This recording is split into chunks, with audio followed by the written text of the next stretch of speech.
This is Dropping Soccer's morning show. It is Tuesday, therefore, ergo, it is Tuesday Thoughts. And we got a lot of different things to get into this morning. John, here, you there, Maddie Cruz on the ones and twos.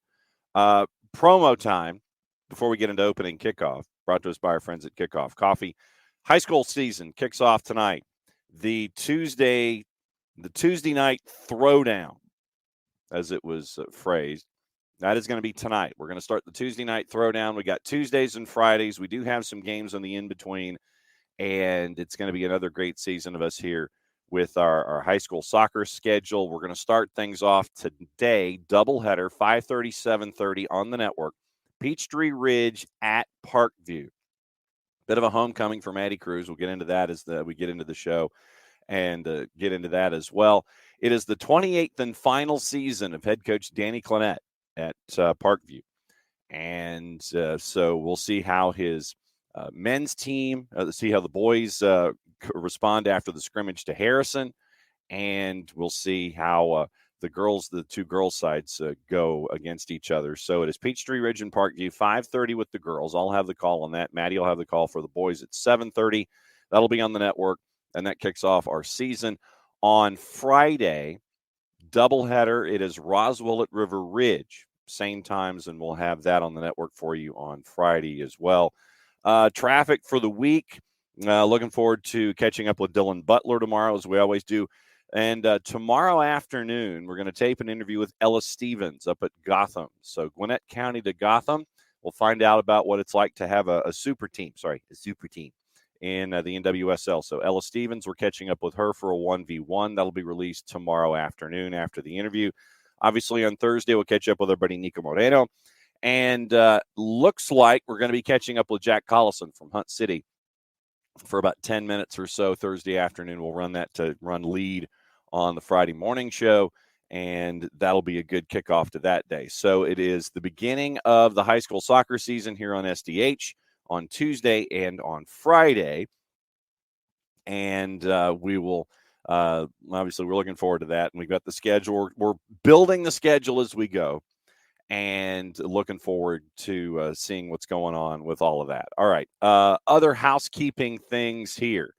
Morning, Alex. Morning, Dell. Morning, Tom. Yeah, Dell, I'm going to be, if you want to call what I do play-by-play on the radio. So, yeah, we'll be doing, Maddie will be doing it solo this week, and I'll be doing it solo this week as well, and we're going to flip-flop. So I'm going to do the girls on Tuesday. I'll do the boys, Roswell River Ridge on Friday.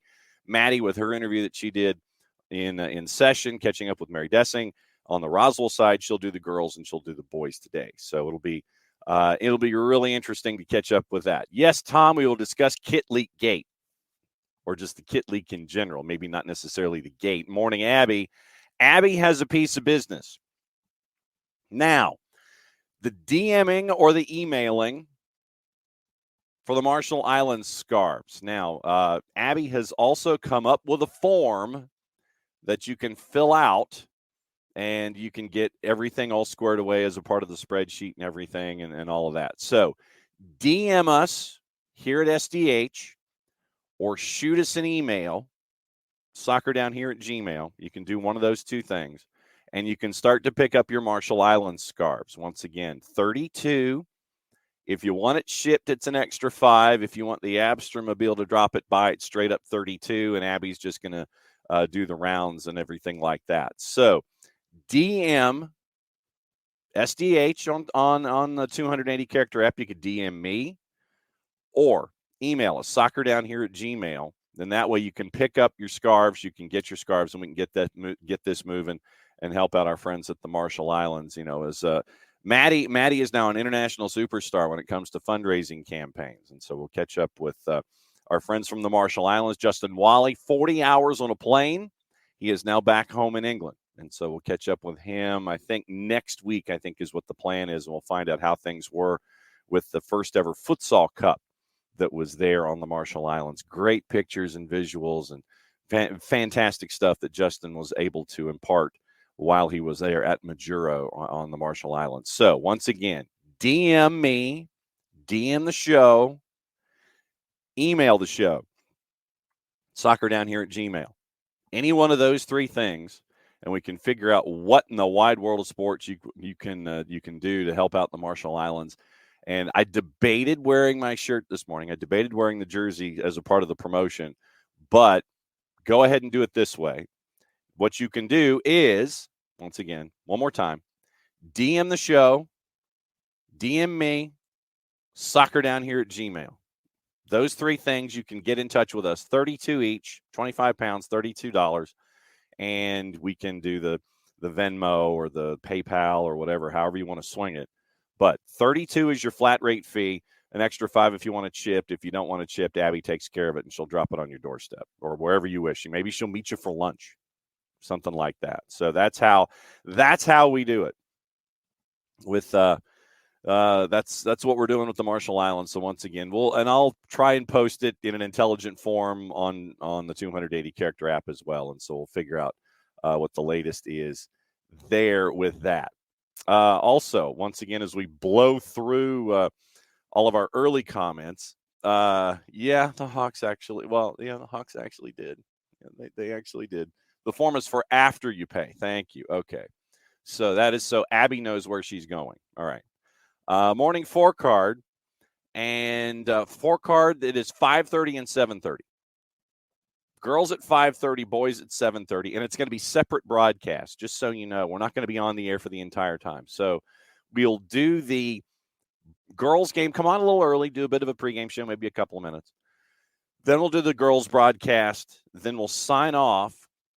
And then that'll get archived. And then we'll come on a little before 7:30, do the boys game, separate broadcast, and then that'll get archived. And so if you miss it live, you can go back and listen later. So 5:30, 7:30, girls and boys tonight. The Marshall Islands thing came about.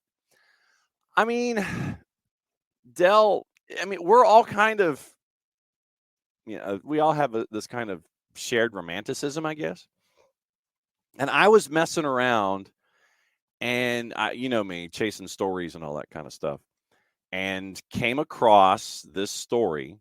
And I did, and I think a couple of others of us did as well, about, hey, this is the last country on the planet that doesn't have a men's national team, and they were trying to start it. And that was how we got paired up with Lloyd Hours. And then understanding in the dynamic about the Marshall Islands and how it is a part of American history and how it's a part of American military history, and learning and kind of leaning into the Marshall Islands story in and of itself outside of soccer and how it's a part of that larger picture. So, we're always story chasers here. And so we came across the Marshall Islands story and ended up with that. And so we've been walking with them throughout this whole thing. And like I said, they're looking to do some stuff later on in the year in Northwest Arkansas, up there in the Four Corners, Oklahoma, Arkansas, Missouri, and Kansas. And they're looking to do some stuff up there in October. And so this is just our way to help make that happen, because there's nothing better than sharing something and being a part of something and helping, helping everybody embrace one another when it comes to something like this. But it is a part of a larger geopolitical picture, and it's a story that needs to be told on that end as well. But the bottom line is, growing the game and being the chance to grow the game as best we can, and to be able to do it with the Marshall Islands, with our friends there, with Matt and Lloyd and Justin Wally and everybody there. It's to tell a story about soccer, but it's also to tell a larger story about a nation that's overseen by the U.S. And you can do your digging, and so we're chasing this story there as well. So that's how the story kind of came to pass, and we're gonna keep an eye on it. So it'll be we're gonna keep an eye on it all. we've done some things, Del. We've done some Marshall Islands things before. So if you go into our library on Spreaker and you just do a Marshall Islands search, you can see all of the other interviews that we've done and catching up with. There was one that we did where I think it was me and Nick and Jarrett and Lloyd Hours, their technical director, and Justin Wally and Matt, who are a part of communications and such, all the way through. So yeah, so we did like a 3v3 live on the air once, and they were in England and we were here. And so if you do a Marshall Islands search in our library, you'll see all the other interviews that we've done with them when it comes to the Marshall Islands. Okay, so opening kickoff is going to be a couple of different things this morning. Here's the rundown. We got opening kickoff. We got a couple of things to talk about. We got the kit leak, possibly, probably, maybe, perhaps. We've got the new information on Duncan McGuire. We've got some butt touching by some fans. After that, we'll get into the sound from Atlanta United and Athens on the weekend that we didn't have the chance to get into yesterday. We've got a bunch of stuff going on in the Premier League that is going on. Messi and Friends. Lionel Messi actually got in front of a microphone, which is something he hasn't done domestically a whole lot. And he discussed what was going on in Hong Kong as they're getting ready for the match against Vissel Kobe, which will not be televised. The revolution from Messi and Friends will not be televised in Japan. 5 a.m. Wednesday morning will not be televised. So apparently Iniesta's promotion, or his PR firm, is the one that's in charge of this particular match with Vissel Kobe. So they weren't just going to skip this one. It's not going to be televised, at least not to this part of the world. Apparently, because of the lack of production availabilities, the capabilities to actually produce a match. So not going to be produced. They're going to do a match. We just ain't going to see it. So we got Messi and Friends to talk about, Duncan McGuire to talk about, butt touching to talk about, Mauricio Pochettino to talk about. There's some stupidity down here that's being addressed. Manchester United claim that they want their new version of Old Trafford to be the Wembley of the North. So we'll get into that too. So there's plenty to get into this morning. And if there's anything on your mind, drop it and we'll roll with it, because it is a news and information Tuesday. It's Tuesday thoughts, and whatever your thoughts are, nothing wrong with bringing them to the table and discussing things. So Tom drops in a note from our friend Fabrizio Romano, and yeah, it looks like Jesse Lingard's that much closer to being a player at Seoul FC. First part of the medicals completed, final part completed today ahead of his signature on Wednesday. 2-year deal in the next 24 hours if it goes all according to plan. So that's the next stage in Jesse Lingard's playing career. No, Del, it's not. It is not. Dell's asking, is it weird you want to hear Messi trying to speak English? No, it's not. I mean, you can listen to the Michelob Ultra commercial where he's with Jason Sudeikis, and he did it there. That'll be available on Super Bowl week. All right, so opening kickoff. Brought to us by our friends at Kickoff Coffee, kickoffcoffeeco.com. That's your QR code for those of you who are watching on either our YouTube channel, the Twitch pitch, or the 280 character app. Once again, Abby did a better job at piecing together a QR code than I ever could. So that's your QR code for our friends at Kickoff Coffee. Don't forget to use the code SoccerDownHere15.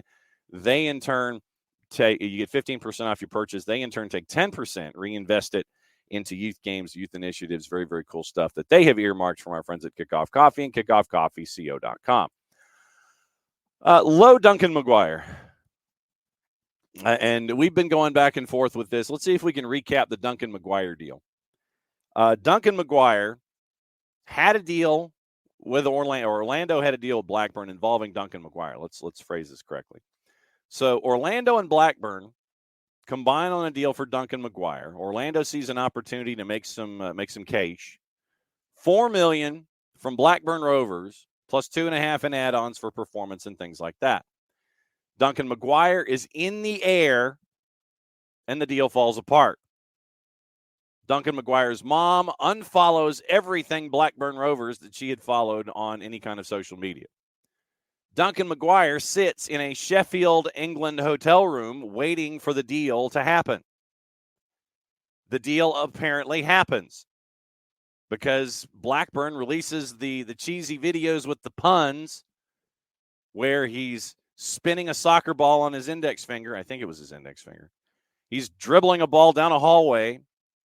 How about a slam dunk, D-U-N-C, with a question mark, and you see him slam, one of those kiddie hoops and one of those Nerf hoops. He just slams a ball into a Nerf hoop. So it was promoted by Blackburn. Done deal. Then it wasn't a done deal because Blackburn didn't submit the paperwork properly. Blackburn appealed. And now here we are. Once again, with the appeal, the transfer has not been approved. 4 + 2.5, yeah, it looks great. Coming across the Atlantic, going to the old country. Didn't happen. Then it did. It was promoted. Now it's not. Now it's been appealed. The EFL board will consider the legal case on February 8th, 2 days from now. So Duncan McGuire, this saga has gone on so long, Duncan McGuire has actually had a birthday. I'm not kidding. Duncan McGuire has had a birthday as all of this has passed. Club statement from Blackburn. Has not been approved by the EFL to date due to the registration documents being submitted after the 11 p.m. transfer deadline. Big Ben rings. You're not supposed to do anything, or at least you submit paperwork to give yourself an extra 2 hours. That was done in a couple of cases in the Premier League. And this is from Blackburn. All the necessary signed paperwork had been completed prior to 10 p.m. on Thursday, February 1. However, due to an administrative error, the forms were not processed within the prescribed time. Detailed discussions with legal representatives and the relevant football authorities have taken place over the past few days to try to reach an urgent and positive resolution to the matter. Relevant football authorities, as opposed to irrelevant football authorities. The club's lawyers have prepared the required papers and sent to the EFL board, who will consider the case Thursday, February 8th. Orlando City have allowed Duncan McGuire to remain in the UK pending the EFL board's decision. He'll return to the United States, where he will rejoin his club ahead of the start of the 24 season should his registration not be approved. Should the appeal be refused, then Blackburn Rovers will attempt to reach a pre-contract agreement with Orlando City over the coming weeks to enable the player to officially join the club on a permanent basis when the 2024 summer transfer window opens. The club will make no further comment on the matter at this time.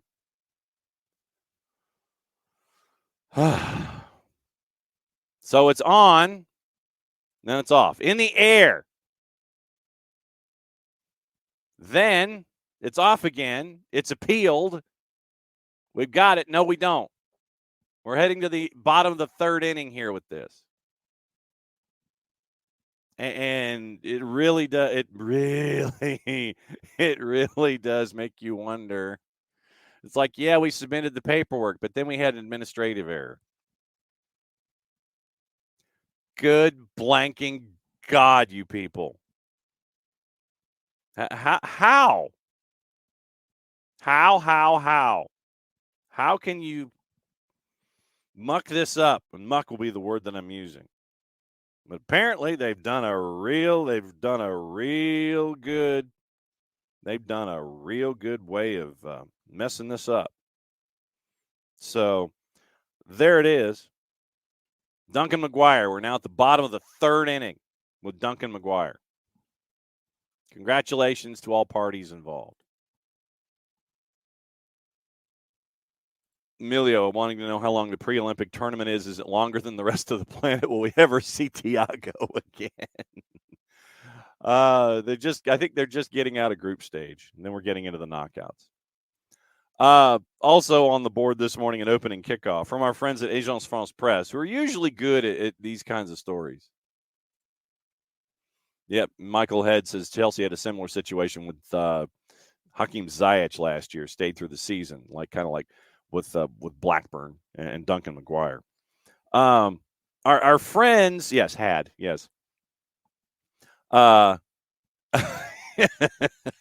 So our friends at ATLUTD France Press had this other story, and this is the other story for opening kickoff. Sevilla condemned a Rayo Vallecano's fans' obscene act early Tuesday after the supporter poked forward Lucas Ocampos's backside with his finger during a La Liga match. Took his finger, hit Lucas Ocampos in the butt with his index finger, and people are mad. Visiting Moroccan striker Youssef En-Nesyri was also allegedly racially abused by Rayo supporters during the game at the Vallecas Stadium. La Liga said they'll report the incident to legal authorities. Ocampos was taking a throw-in during Sevilla's 2-1 win at Rayo Monday when the young fan, this is apparently a kid. The young fan reached out and prodded the Argentine between the buttocks. It might have been an oil check. Sevilla wrote in a statement, our player Lucas Ocampos suffered an obscene and totally inappropriate action by a home fan. Sevilla hopes the opportune measures are taken so behavior like this is not repeated at a football stadium. Ocampos turned to look at the fan and then called over referee Francisco Hernandez Maiso. Sevilla gives their maximum support to Lucas Ocampos, who demonstrated his poise and enormous professionalism despite the unacceptable attitude of the fan who accosted him. Ocampos had said he had hoped the incident would be taken seriously by Spain's football authorities. I hope La Liga takes it seriously like it takes racism and these things. I don't think all Rayo Vallecano fans are like this, but there's always an idiot. See you later, 4-card. We'll be here. I hope it doesn't happen elsewhere, because if it happened in women's football, we know it could happen. I held back because I have 2 daughters, and I hope it doesn't happen to them tomorrow. Rayo said in a statement they were working to identify the supporter, and if he was a season ticket holder, adopt the relevant disciplinary measures. La Liga told AFP they'd reported the incident to the public prosecutor's office for minors because of the fan's age and said police have already identified him. Spanish Top Flight also said they would report the alleged racist abuse to En-Nesyri, who scored twice for Sevilla to take the team up to 15. So yeah, don't poke players in the butt with your finger if you're a kid or an adult. Doesn't matter. Morning, Jarrett. Don't just we leave players alone when they're on the field. Yeah, basically. In general, just like it shouldn't have to be a don't do this or that kind of thing. Like just leave them alone. It shouldn't be hard. Mm-hmm. Anyway. Yes. So we discussed our buddy Duncan McGuire, who's now in the bottom of the 3rd inning with the saga at Blackburn, where Blackburn has apparently appealed the appeal and the deadline, and it looks like they've appealed to a higher power in the EFL, and it looks like the decision is going to be on Thursday. So, at bottom of the 3rd, and everybody's like, dude, read the signs. Duncan, read the signs. Blackburn apparently says, yeah, we had an administrative error and clerical this and clerical that, and how honestly, how interested are they at this point? I mean, you better be really damn interested if you're going to the bottom of the 3rd inning on this thing. You really? Yeah. I mean, yeah. 4 plus 2.5, and we're still waiting. And Duncan McGuire is staying. He's in a hotel there, waiting and staying. It's awkward for him too. And we talked about this. Like, I feel bad for him in the sense that, like, he got on the plane thinking it was going to get done. Then it wasn't done. Then it might get done. Now it's not because somebody doesn't know how to fill out paperwork, which is literally their job. Yes. Like, it's just been amateur hour, man. Yeah, it's been stupid. Like, from Blackburn. Like, I don't assume any of this is on Orlando. Yeah. Like I said, I know like Orlando is like, you're in Atlanta. I mean, it's the thing where Orlando is the easy target because of past rivalry, but I don't like, unless we miss something, I feel like nothing on this is on Orlando. Like, yeah, no, this is a team this is just clown shoes from a team in England who doesn't apparently know how to do the job. Yeah, no, I mean, this is literally a team with an ownership group, which is like the English equivalent to Tyson's or Purdue's. And when they literally, the image that will always stick with me is when they were getting relegated, fans smuggled live chickens onto the pitch and threw them onto the field. That's what you're dealing with Blackburn. Man, just don't be clown shoes of this. Yes. If you're going to, because he's like, John, this is more your territory. And I'm assuming to Maddie to an extent. I don't know. Like I know Maddie, you have your fanhods. I don't know if we haven't discussed if you are degenerate in the same way that John is with lower division in England. That's true. I think John's a sicko about this sort of thing. But it's the thing with the championship with some of these clubs that, like, yeah, you're throwing money at a wall trying to get promoted because of the payday. But that being said, you actually have to have the money to be able to throw it. You have to have the money to bring guys in. Mm-hmm. So, yeah, I just feel bad for Duncan McGuire, man. Yeah, the kid's got an opportunity to go play in Europe. I don't know, like, what is Blackburn? Where is Blackburn on the table? Oh, let's find out, shall we? I didn't know if you knew offhand. No, but Dell makes the point that Duncan's going to be gaining a lot of weight ordering room service in that hotel. Let's see. Check the championship standings. Leicester is in first. Yeah, they're going to blow everybody out of the water with their points total. That's fine. Should be mid-table, I think. They're 18th. Oh, wow. So they are fighting relegation. Yeah. They're, what is it, the bottom three get relegated? It is bottom three, and they are 5 points. They're 5 points off. Yeah. So I feel bad for him, though, because he's got a chance to go play in the championship, to keep a team up, and to live that dream that a lot of people have when they're kids. And now, because of a clown shoes front office at Blackburn, now you're just kind of part of this joke. And that's not to say that Duncan McGuire is the joke. He's just caught in it. He is the house that the tornado of stupid just happened to hover over and decide to make contact with the ground. Yes, absolutely. The tornado of stupid. I like that. And then somewhere off in the distance, Bill Paxton's driving a truck, radioing everybody in to let them know. I gotta go. We got cows. Cow. What a great movie. Yes.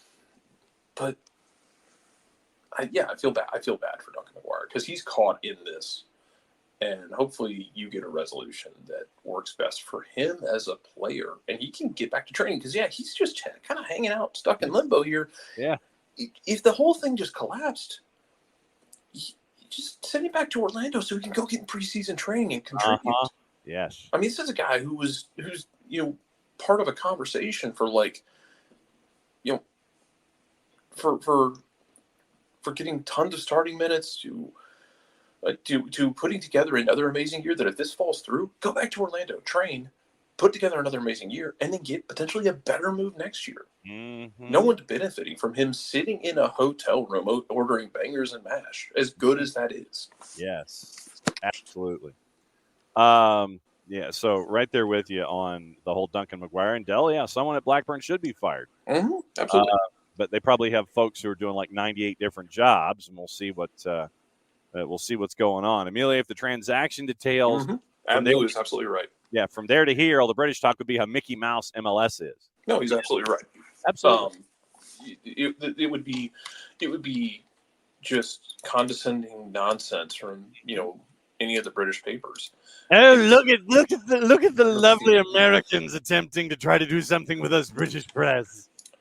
They're trying to sign a player. How adorable is that? How adorable. Instead, now we're just sitting here like, hey, man, we got this really fun kid who came up as a draft pick and did really well from a club that's really kind of drafting players. And now he's just kind of sitting here, stuck in limbo because y'all don't know how to do anything. So, nice work. Yes, absolutely. Great work, Blackburn. You go. Unless we find out that, like, Orlando doesn't, like, or like to Dell's point, like, unless Orlando screwed up their end of the paperwork. But the fact that, like, he was already over there and that we keep having these start-stops makes me think it is on the Blackburn side. Oh, absolutely. I feel bad for Duncan. Yes. No player should have to go for this, especially a kid. Yeah. Because he's, 23? Yeah, fresh. He's 1 year out of college, has a fantastic year. Orlando's like, let's make some cash and move him on, and you get stuck in all this crap. Frankly, I don't think they should move him on for Orlando's sake. Like, if Orlando wants to run this thing back, I wouldn't blame them one damn bit. You kind of need to hang on to him. Yeah, I think you hang on to him and run it back because the East is going to be another dogfight this year. That's true. That is And absolutely true. I think they could be. I think that could be a problem. I thought they were. I thought they were high on my list of clubs that were going into the playoffs of like teams I don't really want to see. No, and then I mean they disappointed in the playoffs, but they had a really good regular season. And yeah, they've lost some guys. They need to spend some money. But yeah, part of me is wondering like, why are you moving him on anyway? Unless he wants to go, unless he's like saying, hey, you need to make this happen. Yeah. Third item in opening kickoff, and I've extended opening kickoff to include this third item. It's not every day that you get a kit alleged. Let's put it this way: an alleged kit leak. The way that we saw with Atlanta United yesterday, and I say alleged because it's alleged. We have no independent confirmation if that is in fact the new kit for this season. One of the new kit in addition to the standards that we've seen this year. No confirmation that it is the new kit, that it is the third. But there were pictures yesterday as individuals were walking into the Atlanta Hawks game, and they were wearing a very stylish double bluish kind of a thing, kind of like a birthday cake ice cream colored deal that looked like it had a phoenix on it. And the Atlanta Hawks on their social media showed this kit with players and individuals walking toward a camera before the folks at Atlanta United could announce that this may or may not be the kit of choice here this season. So did not ever have the Hawks, as you so eloquently posted yesterday when the pictures started floating out around dinner time. I've never had the Hawks as a part of a alleged kit leak before. No, it's funny that the Hawks got to it before EAFC could leak it. Like they were some of the other ones, some leaking images out of EFC. But as someone mentioned as well, hey, you know what though?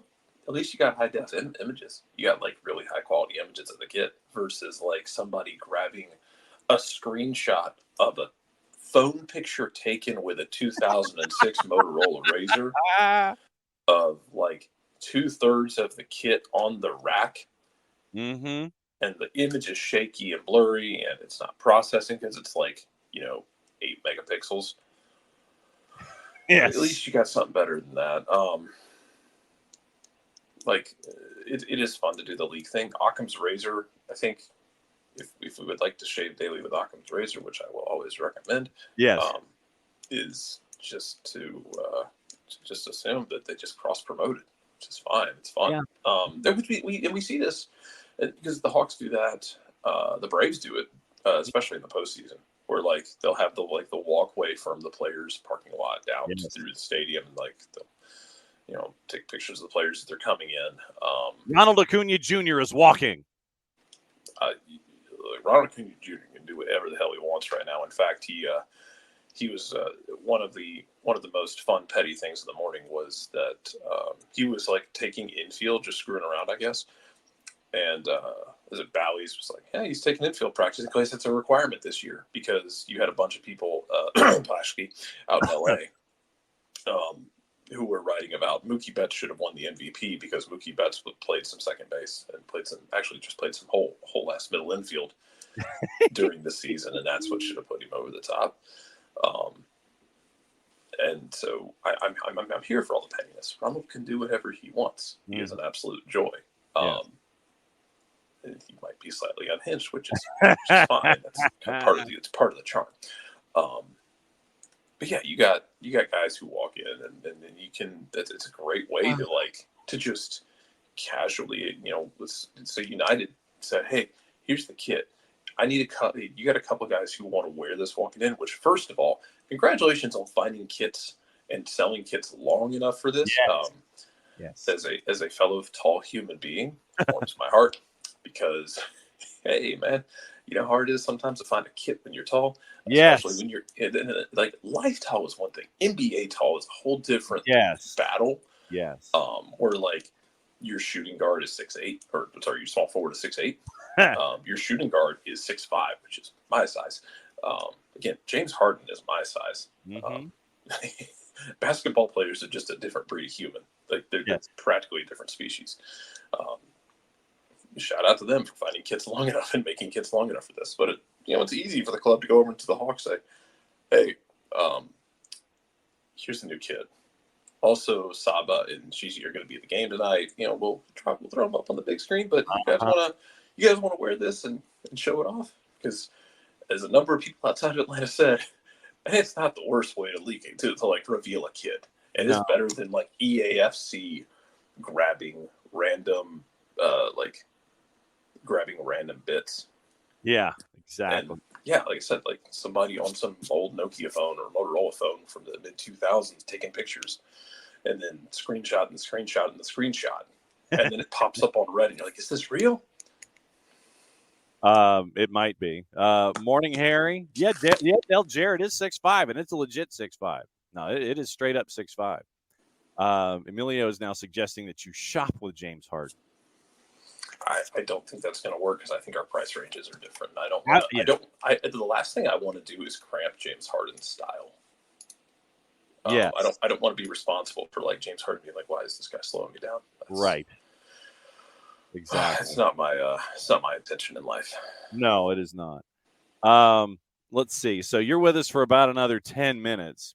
Yeah. So we've got sound that we have from Saturday in Athens. We may push that back a little bit. We might just do the greatest hits this morning to start things off while you're here.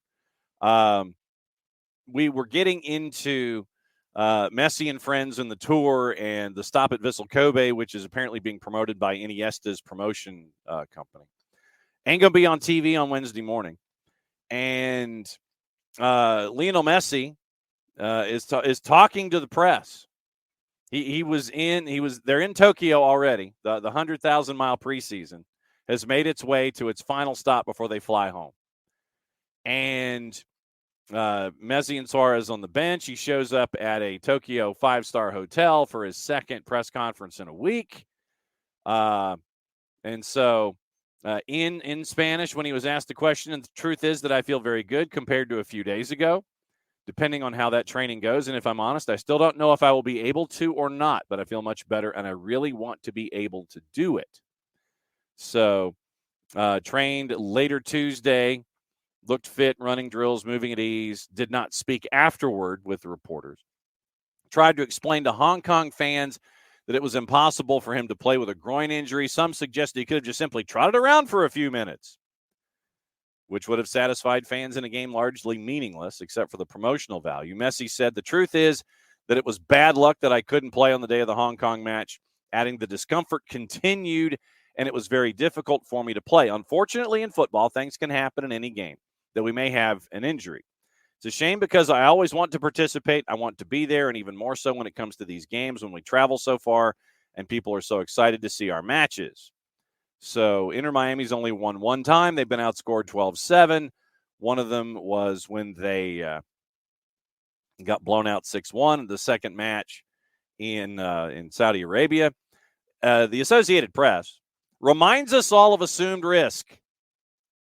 Mark Conrad, who teaches law, ethics, and sports business at Fordham, reminds fans that a ticket is for a game and does not guarantee a player's participation. Quote, while it may be true. We had this conversation last summer when they came here, but carry on. Absolutely. We have, yes. We've talked about assumed risk since day one.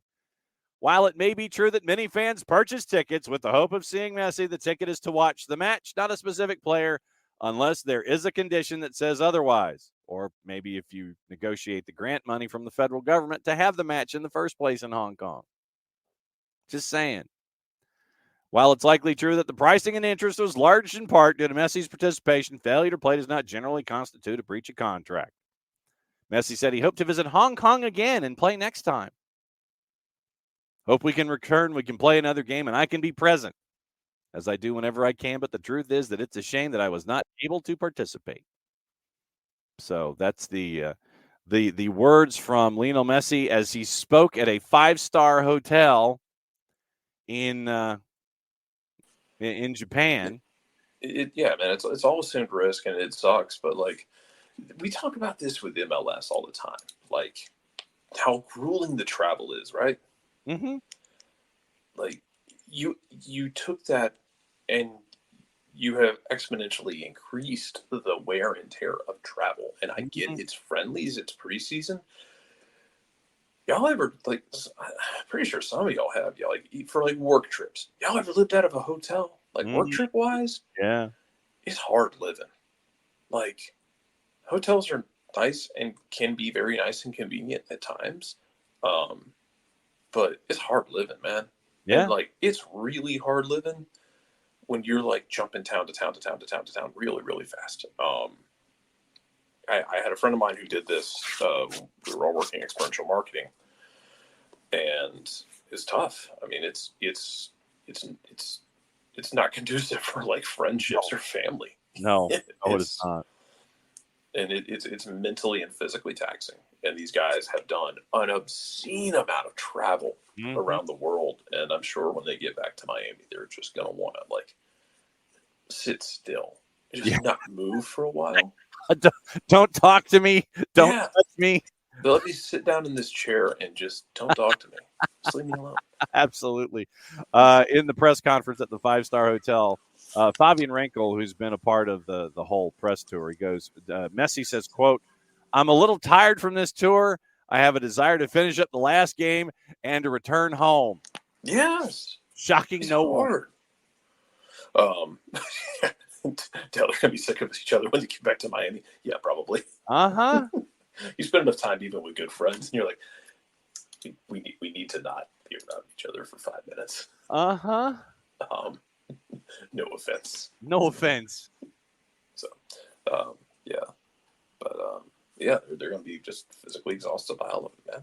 Yeah. Oh, we got a quote from Bogey Bogdanovic after wearing the kit that was actually personalized for Bogdanovic. He gave him 13. "Me and Clint love soccer, so we just wanted to show love to our soccer team on whether he knew they haven't been released yet." Quote, "I think Clint told me. I knew this was the new kit." End quote.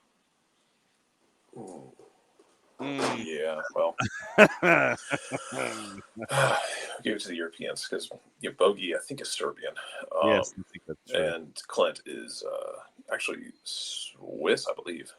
Yeah, I think so. So they give it to those guys. They dig their sport, and they decided they wanted to do the walk of the dressing room walk, the walk for television's sake, the walk for social media's sake, and show this alleged possible, probable, maybe kit. So there you go. Yes. So maybe that's it. No independent confirmation, but maybe that's it. Let's see. So handful of minutes to go. Let me, with you, let's get into some of the sound from Saturday that Maddie was part and parcel to as she was in the locker rooms and in the press conference areas and things like that. I will give you your choice, sir. You can either hear from Noah Cobb, Gonzalo Pineda, Brooks Lennon, or Stephen Glass. Let's go with Noah. All right. On personal goals or chemistry in the first 45? ¿Por qué no los dos? All right. So we'll play one and then we'll play the other. I'm just hoping to just try to build on what I kind of accomplished last year. I mean, I want to, be getting consistent minutes, whether that's first team or second team, just always playing games and always making sure I'm ready that if I am playing with the second team, I'm playing, I'm getting my minutes, I'm seeing the action, so that way if I do get an opportunity with the first group, I'm ready to play because I've been playing minutes, and I think, I want to try to be in the U20 picture this year as much as possible, and then, just try to build on what I did last year. Coming together with the team, you got to see more of a solidified first team in the first 45 and the second 45. How did you feel that chemistry was between all of you guys for that first 45? Yeah, I thought it was good. I mean, I thought towards kind of the middle to later half of that first 45, we started creating more and more chances.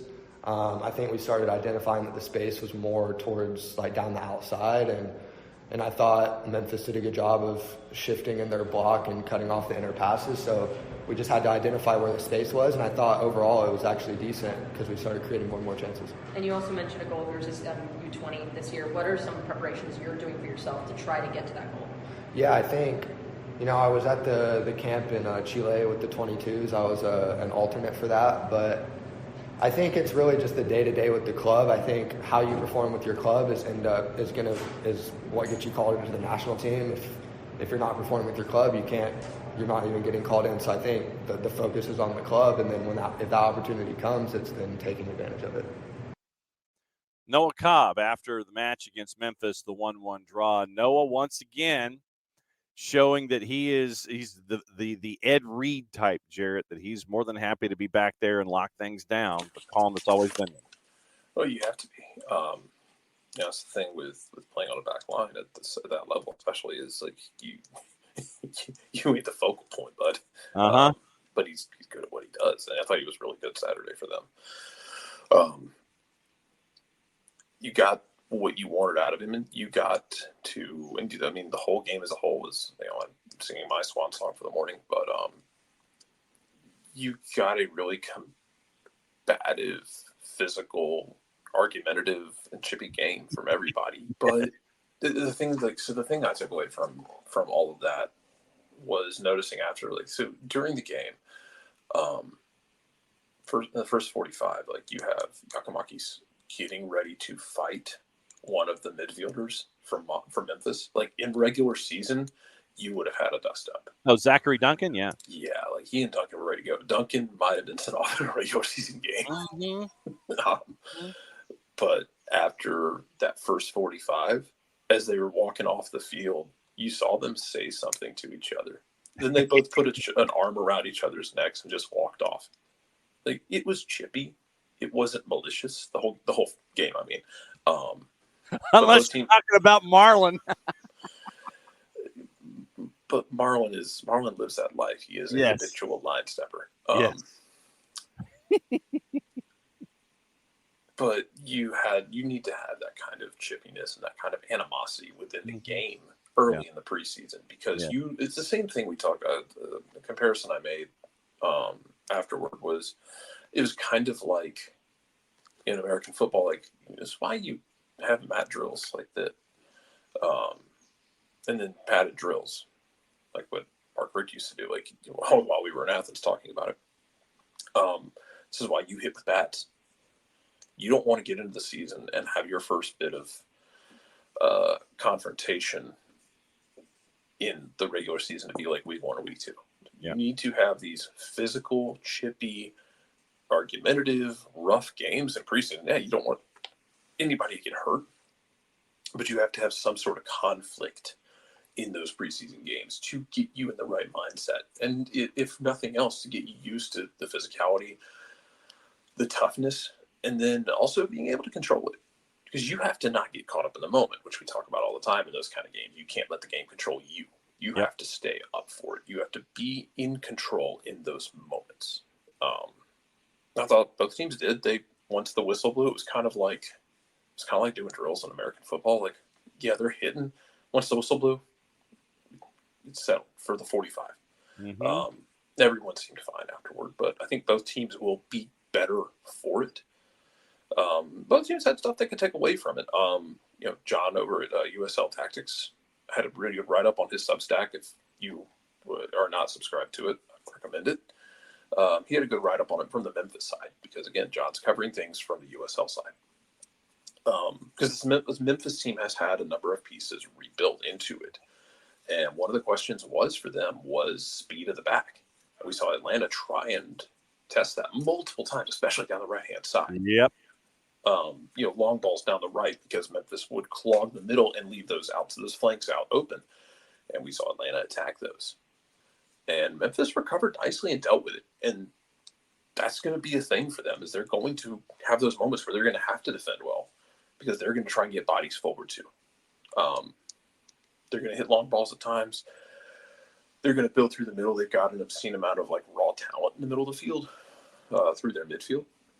And in USL games, they're going to build through that. And they're going to leave the defense exposed at times because Stephen Glass is going to get bodies forward. Mm-hmm. And he is going to try and basically score as much as he can. And yeah, he's going to give up goals, but he's going to get bodies forward. He's going to try and control the game with the ball. And if his defense gets left out, in 1v1s at times, that's a consequence of trying to control the game with the ball and trying to get bodies forward and trying to create problems with a guy like with Pickering, who we saw is still a kid. I don't even know if Pickering can actually drink yet. He might just be able. He might be 21. Yeah. But yeah, Memphis is going to be an interesting animal, and if they're going to be able to handle the speed at the back like they did this weekend, and look, that was no easy feat. Like, we know Yorgos isn't like a speed merchant; he's quick, but he's not a speed demon. But Shande's quick. Saba's quick. If they're going to be able to handle those situations, that's they're going to be okay. And there's plenty they can take away from that. There's plenty Atlanta can take away from it. So everybody benefits from this game. No doubt about it. You're back tomorrow? No. I'm back today. We'll see. Oh, you might be back today. Okay. We'll find out. All right. We'll find out. So there goes Jarrett. That's it for Jarrett with the real world intervening. And so Jarrett might be back for the tail end of hour number 2, and we get into the international stuff. Other sound that we have from Saturday that we haven't had the chance to get into. Here's Brooks Lennon about integration with the first team. What has been some of the biggest challenges with the integration between some of the younger players coming in and you guys, and how well have you seen that kind of progress in training, and especially with this this preseason game? Yeah, like I said, every preseason is a little different. You're going to get a mix of guys coming in and out of the first team. Some guys, training with the twos a couple of days a week and training with us a couple of days a week. So there's a lot of, mixing and matching of players. But Gonzalo's very good at, harping on what we do as a group. And no matter who's in the lineup or who's playing, who's training with us, everyone should have the right mentality, first and foremost, but also understand the tactics that Gonzalo wants. And I think a lot of the young guys have done very well with that. You saw in the second half, we were able to score a goal and tie the game and end in a draw. So super happy and proud of the youngsters and guys like myself that have played a lot of minutes. With the first team, it's kind of our responsibility to be the leaders and help those guys out wherever they need help. What was one of the biggest lessons that you've learned and the team learned from this game, moving ahead, going to Tampa? Yeah, I think this specific game was, we got to be ready for the punches that are going to get thrown at us. As long as we're ready for the fight, our footballing ability, like I just mentioned, is going to outclass a lot of teams. So going into every preseason game with the right mentality, like it is, a regular season game, so that when that first game comes around against Columbus, we're ready. We're not pushed back on our back foot, and we want to be on the front foot. All right, and before we bring in Nick Alifi here for hour number 2, we'll hear from the two coaches, specifically from Gonzalo Pineda, about the development of the younger players and what we've all seen in these first 2 matches against Birmingham and again against Memphis 901, where you see folks like Javier Armas, you see all the young guys, Luke Brennan being a part of the conversation and doing really well. So here's what Gonzalo Pineda's thoughts were after the match with the younger guys stepping up here in training camp. Development, especially from the younger players from the twos and the academy, from Birmingham even to now. What is it like to see that development from as a head coach, from your perspective, seeing those players step up and take charge? Yes, it's a very good process for me. I say this all the time. Kudos to all the guys in the academies. They do a great job, all the coaches, Matt Lorley, and everyone there.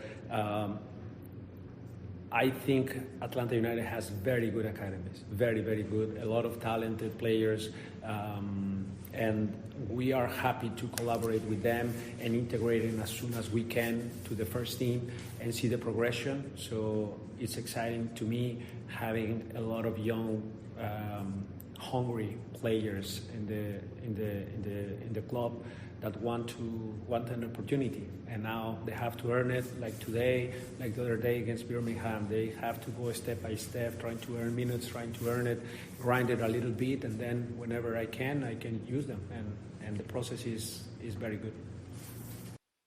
Not afraid to use the younger players, still not afraid to use younger players, especially as they've been stepping up here in the first two exhibition games. We'll get you ready for Tampa tomorrow and discuss a little bit about that. These next two matches coming up in just a little bit. Stephen Glass, head coach of Memphis 901. We caught up with him for about a minute, literally just outside of his locker room as they were trying to get to the bus and get out of town.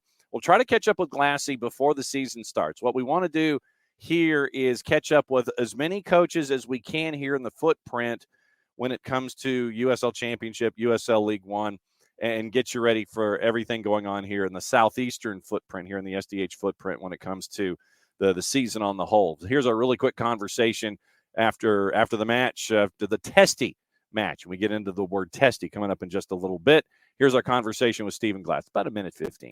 So takeaways from 30,000 feet about what happened up there. Great exercise for us, which it was always going to be. There's a danger you can come here and get battered because we're 2 weeks into pre-season, and I know Atlanta's a couple of weeks deeper, played a game last week, so I'm just really pleased with the lads, the effort they put in and the workout that we got. What about the new guys and how are they integrating? I mean, you got some guys in there like Noe Meza coming up from Union Omaha, Nico Brett, obviously he wasn't a part of it today, but how are they integrating? Yeah, they've been brilliant. I think this trip's good for them as well, so we're grateful for the chance to come and play here. It gets the group together. They've been good in training, but always when you go on the road it's nice. And then we've got a few trialists in here and things as well. So first half we were probably quite strong.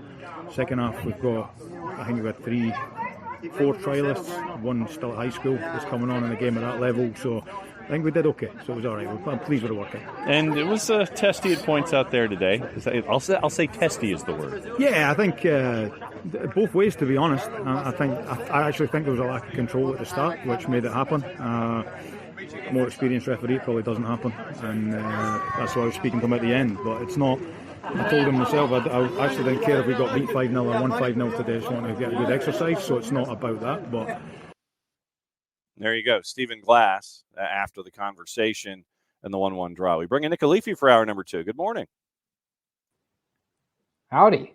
So we've been discussing a couple of different things this morning, and you can start your conversation however you wish, because left on the table, Mauricio Pochettino had his conversation with Chelsea. We've got some stupidity down here that we can get into. Manchester United's announced their plans for New Old Trafford, wanting it to be the Wembley of the North, as they say, and some other stuff that's been going on this morning. We've been playing sound that we didn't get the chance to yesterday with Atlanta United and Memphis 901. We discussed Duncan McGuire and that stupidity. And we discussed the Atlanta Hawks perhaps leaking the new kit in their social media posts with Clint Capella and Bogi Bogdanovic doing the walk of the media and being pictured in their Atlanta United jerseys, which may or may not be the third kit this year that the Hawks posted on their social media. So what's on your mind this morning on a Tuesday, since we didn't get the chance to catch up with you yesterday? And we also talked a little Messi and Friends now that they've made it to Vissel Kobe in Japan for a game apparently that's not going to be on television. Well, I mean, who would have thought that this would have happened, where you have a whole team full of old guys that you've ran into the ground, before the season even kicks off, right? I mean, who knew, right?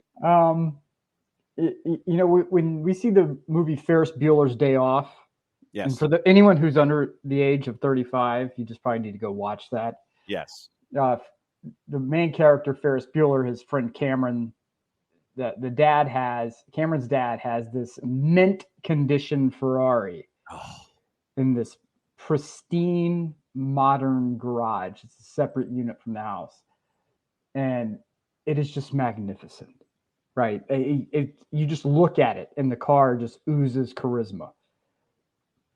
You don't drive it into the ground. You take it out, have some fun with it, but you don't go nuts with the car. Miami is going nuts with the Ferrari. They're taking the Ferrari out. Who do you love? Who do you love? Yes, they've turned the Ferrari over to the random goons at the parking garage.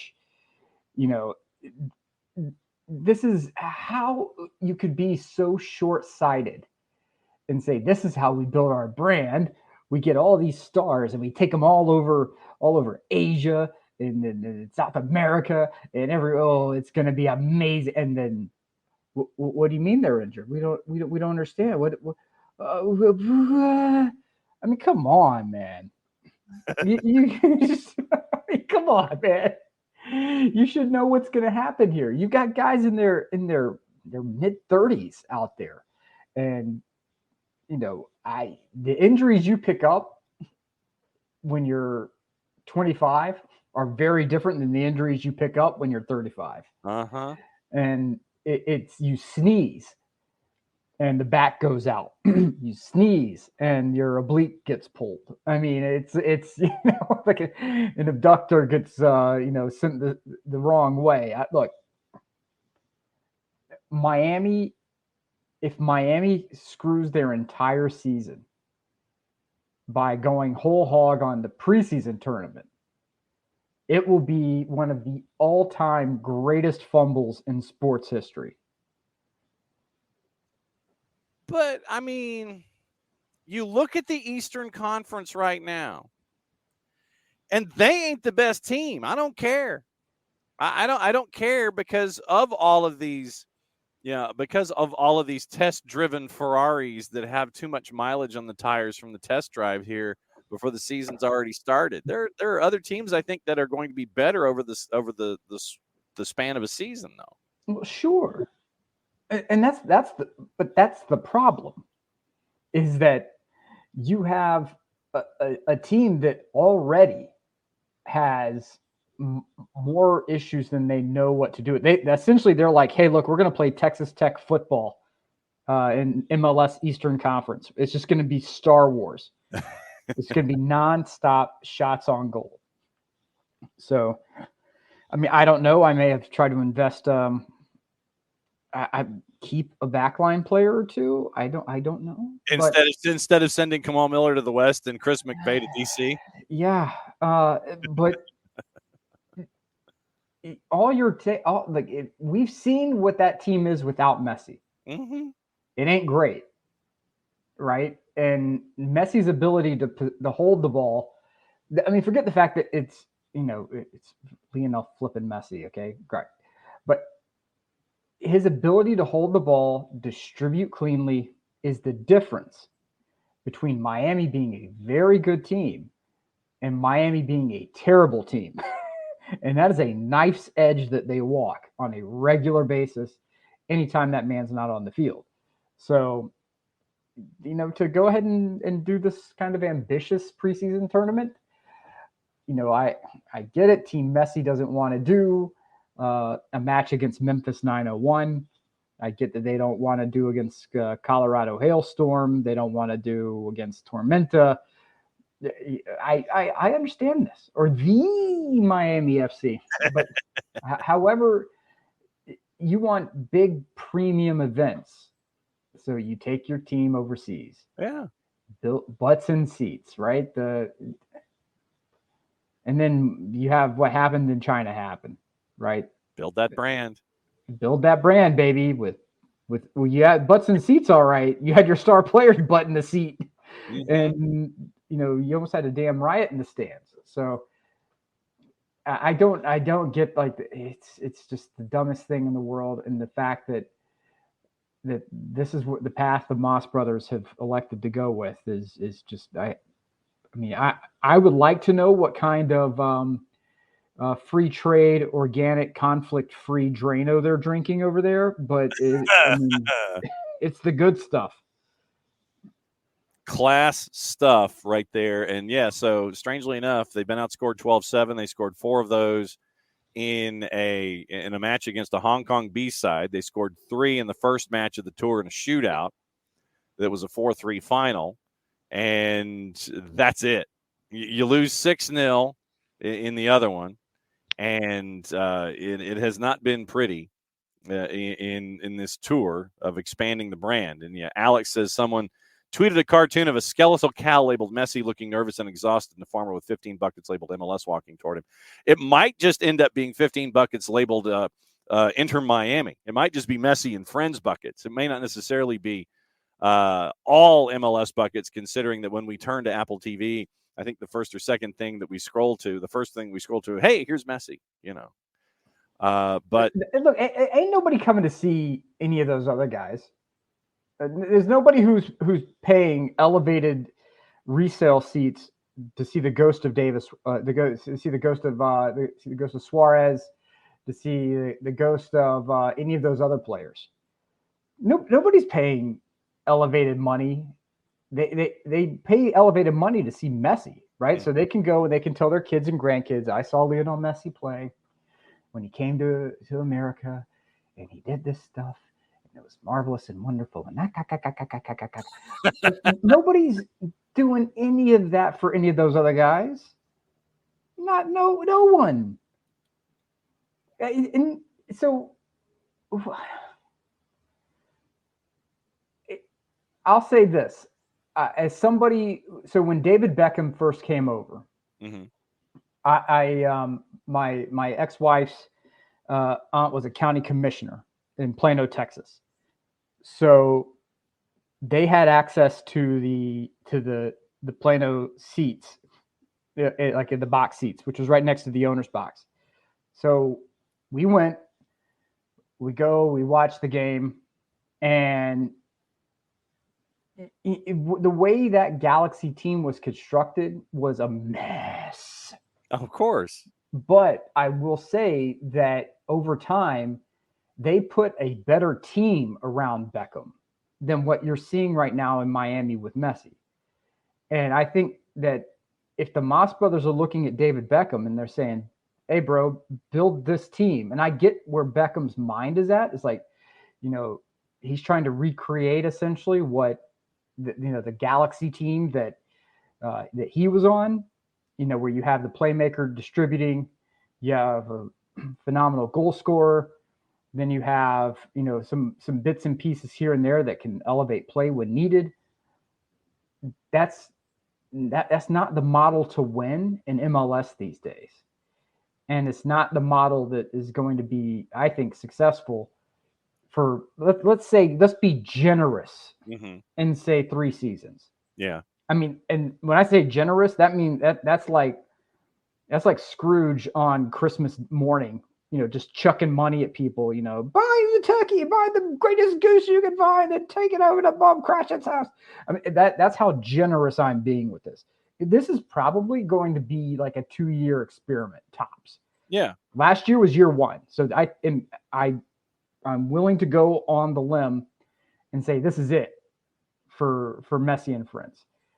That the money is, Messi may stick around. The rest of these guys are going to fall off, and it's going to be Messi and whoever trying to, like to keep that skinny ass cow going. But this is bad news bears, man. I mean, how in God's name is this sustainable? But that's my larger question in all of this. What happens now that you brought this up? Let's go down this road a little bit. What happens at the end of Messi and Friends? The Moss brothers are building a new barn. Mm-hmm. They're banking on this success to build this new barn to get out of DRV P&K and the erector set that they have in Fort Lauderdale for the new place that's out by the airport. Mm-hmm. How do you replace and how do you continue this cycle of interest? And Alex might be onto something here. Messi by design is a one-time thing. There isn't another, but they will bring in a Griezmann. Yeah. What do you do for act number 2 to continue to sustain the hamster wheel in this situation. Once Messi and Friends goes, will the Moss brothers continue to just feed money, get me the next big thing, and the next big thing, to try to continue to gin up interest and just continue to throw money after money after money once Messi and Friends are gone? Is that the cycle that you're going to see for Messi and Friends down there in Fort Lauderdale? Yes. And well, I think it's going to be like that for what you're going to see is what, if you watch the Beckham documentary, where they tried getting the Galacticos at Real Madrid, and they had one of the greatest. It was an ultimate team in real life. I mean, you had Zidane, Cannavaro, you had Beckham. I mean, you had like Raul. I mean, you had Figo. I mean, you had everybody on that roster, but they weren't wildly successful, right? Right. It's only when they got rid of all those dudes that the team won. So I think what's going to happen is you got this year, Suarez will walk after this year. His body won't be able to do it. Correct. I don't know what's going to happen with Alba. As far as the rest of these cast of characters, they're going to end up at ground zero again. Mm-hmm. And so they're going to have to rebuild. And I think Alex nailed it with the Griezmann. The problem is that Griezmann's not going to draw near the eyeballs or the butts that Messi does. And this is where there's one thing, and John, sometimes I go on little tangents, right? No. I know it's crazy. Relationships are everything, right? Relationships are everything. And that's one thing that Papa Leafy used to tell me. He would say, he'd always name drop people. And, I like one day we were just like, Papa, man, why you keep name dropping all these people? He goes, look, because to prove a point, it's not what you know, it's not who you know, it's who knows you. Yeah. Right. And what do they think of when they know you? And so what's happening now is the fans who were there from minute one for Inter Miami have been squeezed out by these insane prices. Mm-hmm. Longtime season ticket holders, right? Getting squeezed out. They're paying Messi prices. Now, one day Messi's not going to be there, and Miami's going to have to crater their ticket prices. Yeah. And the problem is going to be you have allowed all of these people to find other uses of their discretionary income, right? Like the discretionary spending, rather. The discretionary spending, the money that you go for entertainment, that you have budgeted out for entertainment, has now been put somewhere else. Maybe you took what was going to be your season ticket money and said, hey, honey, I like paddleboarding. I've always wanted to try paddleboarding. You want to try paddleboarding? Yeah, honey, let's go start paddleboarding, right? So they start paddleboarding, and that money that they were going to use for season tickets before they were priced out has now started going to other things. Maybe somebody else says, oh, I want to start traveling more. I got a little bit extra cash in my pocket now in my account because I'm not doing season tickets. And then when those ticket prices drop, they're like, do I really want to go back to that? Do I really want to go back to somebody who did not respect me and my dollar at all? No. That's a toxic relationship, baby. You don't want that in your life. You don't want toxic relationships. No, we don't. No point in it. If somebody doesn't respect you, and if a business doesn't respect your dime, you don't need them. You don't want that kind of negativity, that kind of toxicity in your life. So this is what Miami's going to have to figure out, which is why it was so insanely short-sighted for them to jack up the prices as they did. Because it's insane. I think Jason, you nailed it. Jason said prices never drop. It's going to be hard to walk these price hikes back once he's gone. Mm-hmm. Completely agree. I just don't know how long they're going to be able to keep when they build their new, the new monument to industrialized capitalism out by the airport. I don't know what they're going to do whenever those seats remain empty because that major gravitational draw is no longer there. Yeah. when they Right. when they get everything squared away for Flight Path FC and they get Right. everything. Yeah. Maddie Cruz wants to jump in here on the ones and twos. Maddie, what's on your mind? Okay, I did math, so bear with me if it's wrong. Since we're on the topic of Messi and Friends, I thought I would do a little math.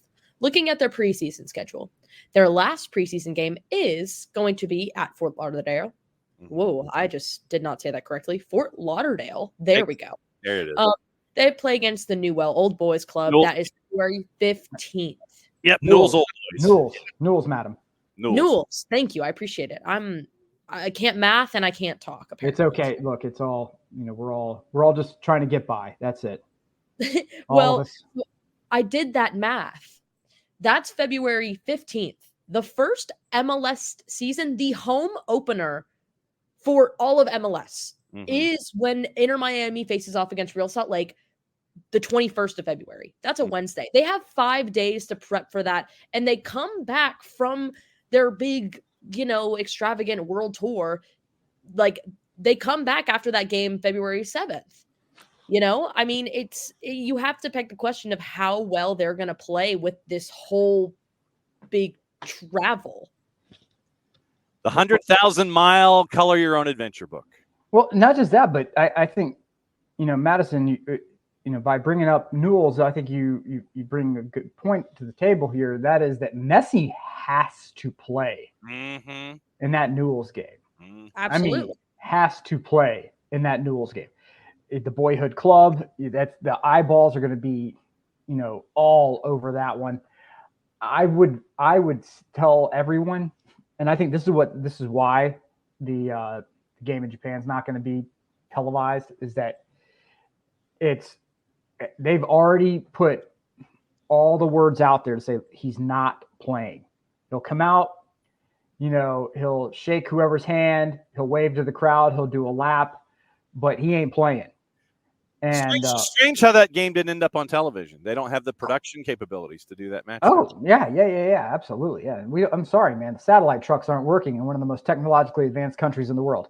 But I think he has to play in that Newell's game. Has to. I mean, must. There will be riots in the streets in Rosario if he's not playing in that game. So. Well, also too, he has to play for the aspect of just getting that money's worth, but he also has to play to see how well the team's going to perform in general before that first game. Because it's at home against Real Salt Lake. It would be different if it was on the road or if it was at Real Salt Lake. It's at their stomping grounds. They're expected to do well.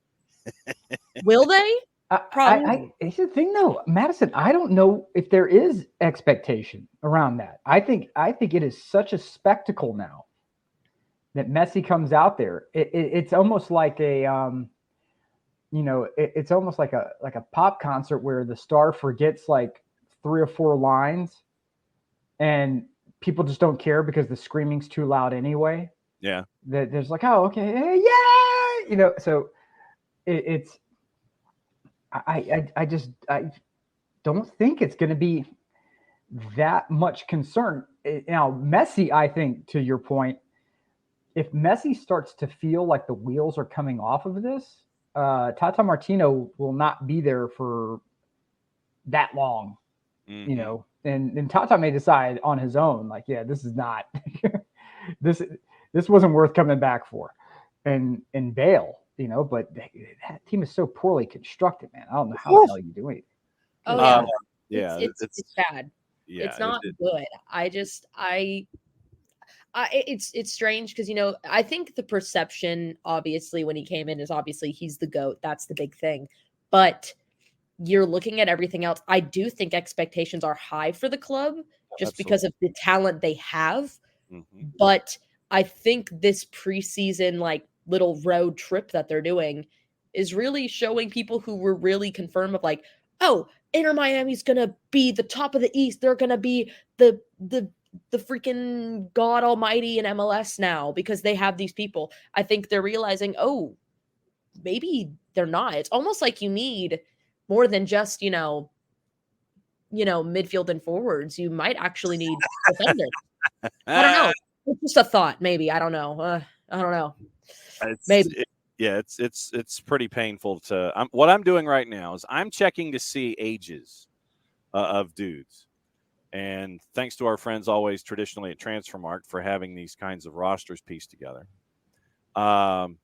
If they would actually let me, there we go. See, you do 2 spaces instead of 1, and they sit there and it's like, no, we're going to give it to you. But then you close it to 1 space, and then they give it to you. All right. So Luis Suarez, 37. Messi, 36. Busquets, 35. Alba, 34. Krivtsov, 32. Yedlin, 30. Mota, 30. Gressel, 30. Nicola Frere, injured, 29. Gregory, 29. Taylor, 29.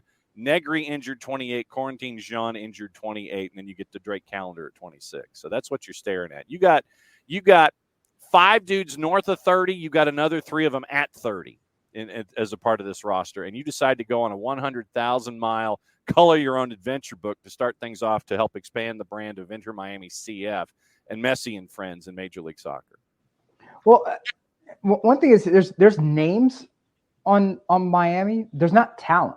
The talent days were like 10 years ago. That you have names, marketable names, but I think that's the biggest issue here is that there's an idea that there is talent on this roster, and at the end, that talent, the older you get, the shorter time period you can sustain that talent. Like that, you can do it in bursts, and that's it. Like it takes Luis Suarez what? Luis Suarez admits that he's got to take 2 days off during the week after a match just to rest the engine and make sure that his knees don't explode. Right. So he's like, you play on a Saturday night, and you've got a game. God forbid schedule compression, because that's going to have to be something that you're going to have to look at with all 7 of these dudes that are north of 30 and higher. But with Luis Suarez, let's just talk week to week. You got a game on a Saturday night. That means that he ain't playing Sunday. He ain't doing nothing on Monday.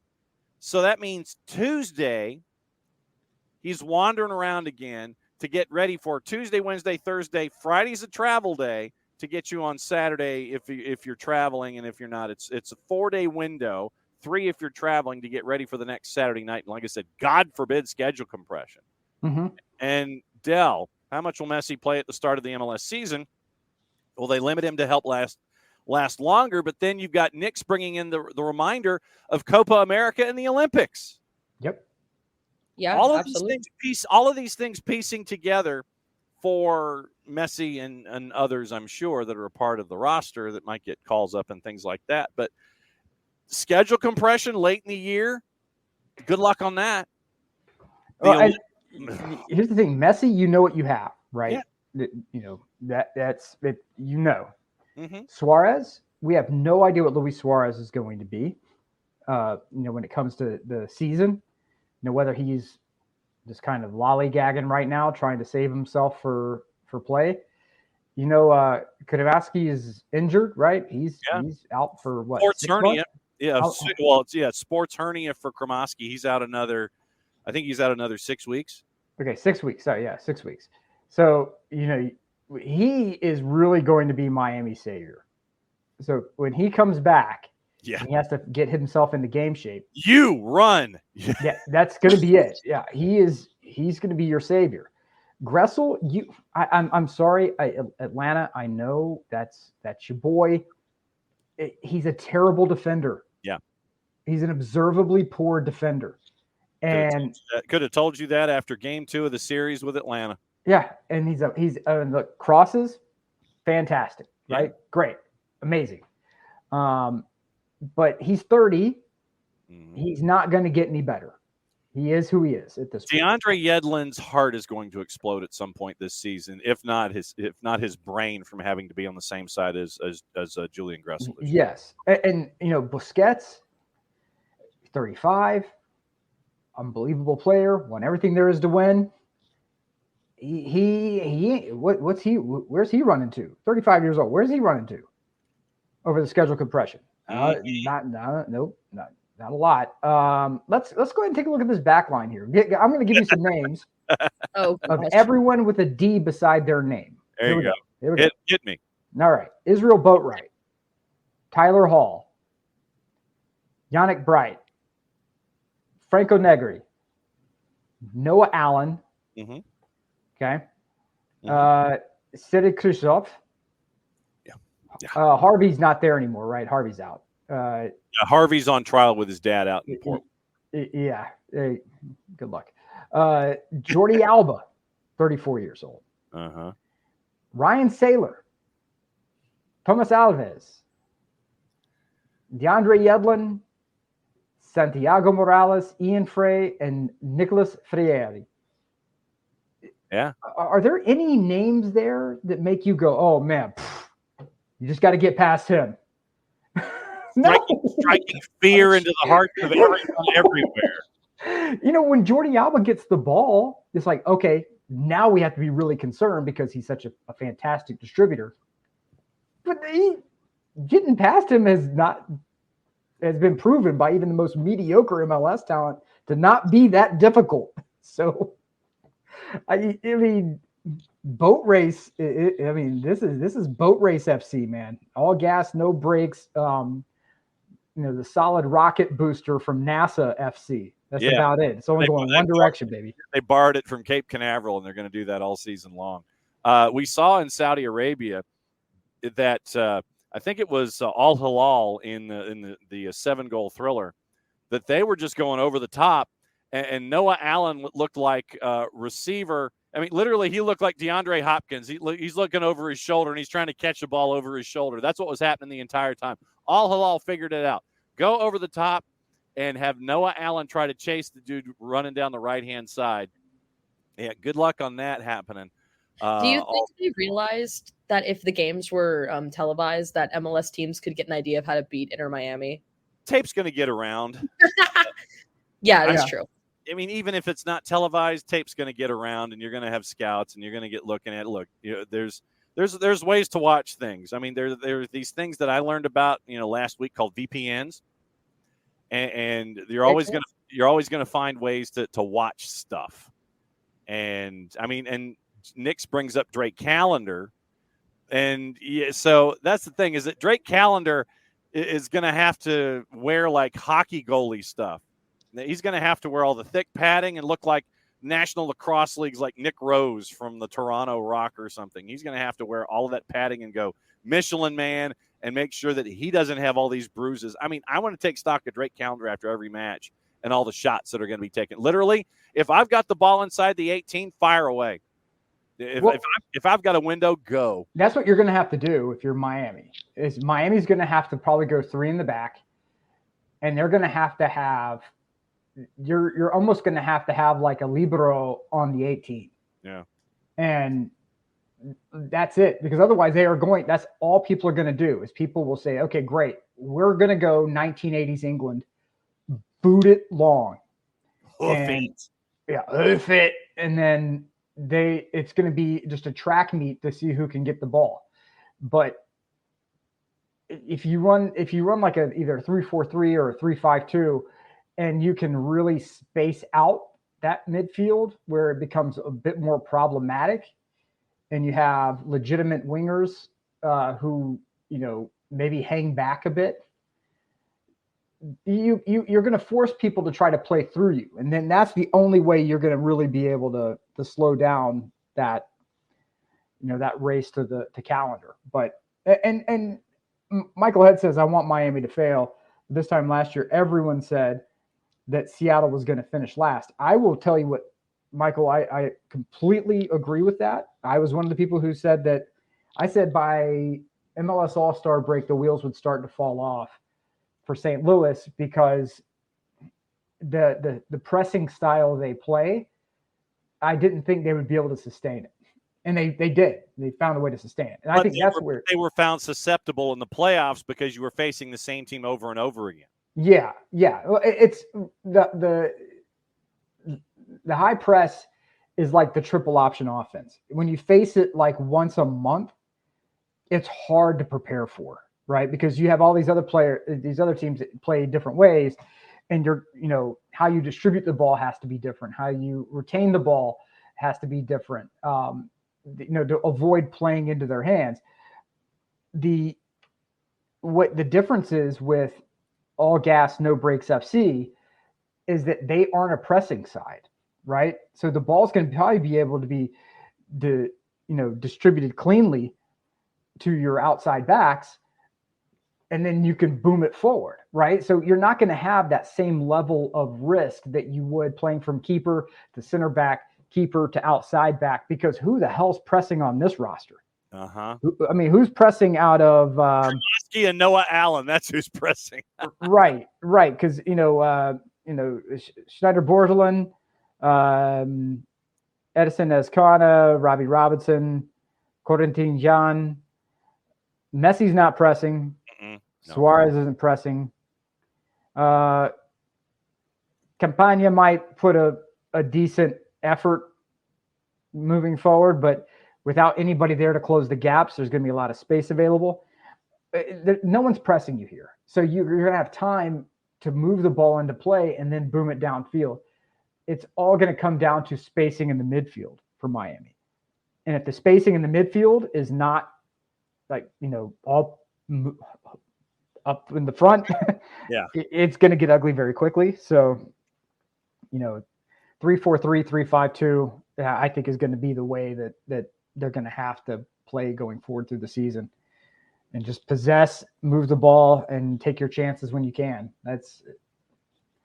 But somebody better learn how to be a friggin' libero very quickly, or else it's going to be a bad day at the office. Yeah, or several bad days at the office, especially when your stars aren't around. Possible teams that like to run will fare better countering and bunkering, and teams much less successful. Yeah, and that's the key, is that literally all you had to do is look at that opening match in Saudi Arabia. They're going over the top with Milinkovic-Savic and with Alexander Mitrovic, and they're trying to get it to the right-hand side. Noah Allen is chasing, and the ball's in the corner, and it's up to that guy on the right-hand side of the attack to sit there and get it inside the 18. They did that. They scored, and it was, it seemed fairly accessible. It was an accessible piece of real estate going up against them in this. So tape is out. And, once again, you don't have Benya Kromosky. It's going to be Noah Allen as the youngin who's going to – they're going to point at a youngin and go, youngin, run. It's going to be Noah Allen early on in the year. Yeah, and it's also going to be, I think Dallas really gave you the formula last year on how to beat these guys. If you're going to keep the ball on the floor, Dallas showed you how to do it. And that's really just – by the end of the game, you should all be puking because you're doing like so many damn dead sprints. That's it. It's the only way that's how you have a shot against them when the Death Star is fully operational. But I don't think it's going to be fully operational that often. Yeah. Maddie, we'll bring you back at the end and we'll talk about what's going on tonight on the network. Absolutely. We'll have fun. All right. Yeah, no doubt about it. We'll talk about the beginning of the high school schedule coming up a little later on today. Nick's Kromosky is dealing with a sports hernia, and he's had surgery to deal with it. Facundo Farias out for the year. They've got a boatload of injuries. Kromosky's dealing with a sports hernia surgery, and that's something that you can't sit there and just flip a light switch and go, okay, dude, yeah, you're back to being healthy. I mean, that's something that you've got to get back into playing shape, and you've got to reorient your body. It's like, okay, now I've had surgery, and you've got to get back to full song. It's not something where you can just step back on and run like hell. Mm-mm. No, it is an eventual process. Looks like Stian Gregerson and Gigi are not training today. Caleb Wiley is back with the group. So that's the early returns for Atlanta United today. They're practicing today on campus at the Children's Healthcare of Atlanta training ground, and then they are leaving to go to Tampa. We'll talk about the two games in Tampa starting tomorrow. No, Gigi got the Hawks hangover, according to Nick's. Was it just me, or in the photo that they released with Gigi and Saba, DJ Crazy Times looks like somebody who's coming across as like, I know something you don't know. I know more than you, and I'm about ready to like burn this to the ground. Hey, look, I don't just keep that same energy. That's all I'm saying. Just keep the same energy whenever if you have this like, kill Bond sort of look at this stage of the game, I make it just keep the energy, bring it to the bins, unleash it there. Yeah. I mean, it's going to be bring the ruckus. Yes, exactly. Neil Warnock apparently is officially official at 75, the Aberdeen caretaker manager for the end of the year. I have no sympathy for Aberdeen. Nope. None. Nope. You have a choice to play. You had a manager who actually tried to play in Glassy and said, nah, we're too scared. We're going to go ahead and we're eighth in the table right now, and we're 3 points from being in fourth, and we're going to panic. Yep. So you have an opportunity to try to be somebody and play your own game, and instead you go, no, we're going to be safe. Oh dear. So I have no sympathy for him. You get what you get. Mm-hmm. If you want to play hoofball, that's your business. Yes. I don't want you to talk, Mr. Bond. I want you to die. Exactly. Yes. Saba is Bond villain. Without question. Yeah, he's like the dude that'll come after you in the hallway, and you're going to have the 45 to a minute and a half fight scene in the hallway, and you're going to have to use things like key cards and fire extinguishers and doorknobs and all that kind of stuff. So we've been calling him DJ Crazy Time. Should we change his name to like Goldfinger or something like that? I'm trying to think who is a Swave Bond a Suave? Villain? Yeah, who is a Swave Bond villain henchman type person? That's what we got to think about. I mean, Blofeld was very classy. But you're looking at Blofeld, and a lot of folks were looking at Gianni Infantino on the weekend, and he looked like a hipster Blofeld, I think was how Badgermon referred to him as. Yeah, I mean you have Dr. No. Good Lord, largely it was Blofeld, Goldfinger, Dr. No. Alex says every time Saba scores, he sheds a blood tear. What was the cat's name who did that in Casino Royale? Oh, what was the character's name? Mads Mikkelsen was the character. Yeah, it was amazing in everything. Yeah, Casino Royale. Hang on. now we've got let's see, Casino Royale 2. I can't believe that's an 18-year-old movie. God, it still holds it. Yeah, Le Chiffre. Yes. Yeah, he so maybe Saba's Le Chiffre. Yeah. Maybe. Well done. To Kefsi, to answer your question, it is Dimitris Evstathiou. He is the one who is now on the Aberdeen board representing Atlanta United's interests. D came in from the league office and has been there been Major League Soccer office, and he's been with Atlanta United for a handful of seasons. Really good guy, knows the ins and outs of financials and all those kinds of things. So he is now the Atlanta United representative on the Aberdeen board of directors. The board of directors listed as Dimitris Evstathiou, Tom Crotty, Stuart Milne, Zoe Ogilvie, and Willie Garner. Honorary president exists. You have a finance director, a commercial director, a chief executive. Dave Cormack is your chairman. So, yeah, Dimitris Evstathiou is the Atlanta United presence on the board of directors at Aberdeen. So that's your key in that. A couple of other things that I wanted to get into here in like the last 20 minutes. Manchester City, and we know about their multi-club model, and Chelsea is trying to do the same thing, and our buddy Todd Bowley and Bowley Clear Lake, they're trying to do the same thing, and they've already pissed off folks at Strasbourg by, the multi-club model there. And so Strasbourg sold their team legend keeper to Nottingham Forest to try to take the job away from Matt Turner. And so folks at Strasbourg are not happy with the movement that Bowley Clear Lake has done.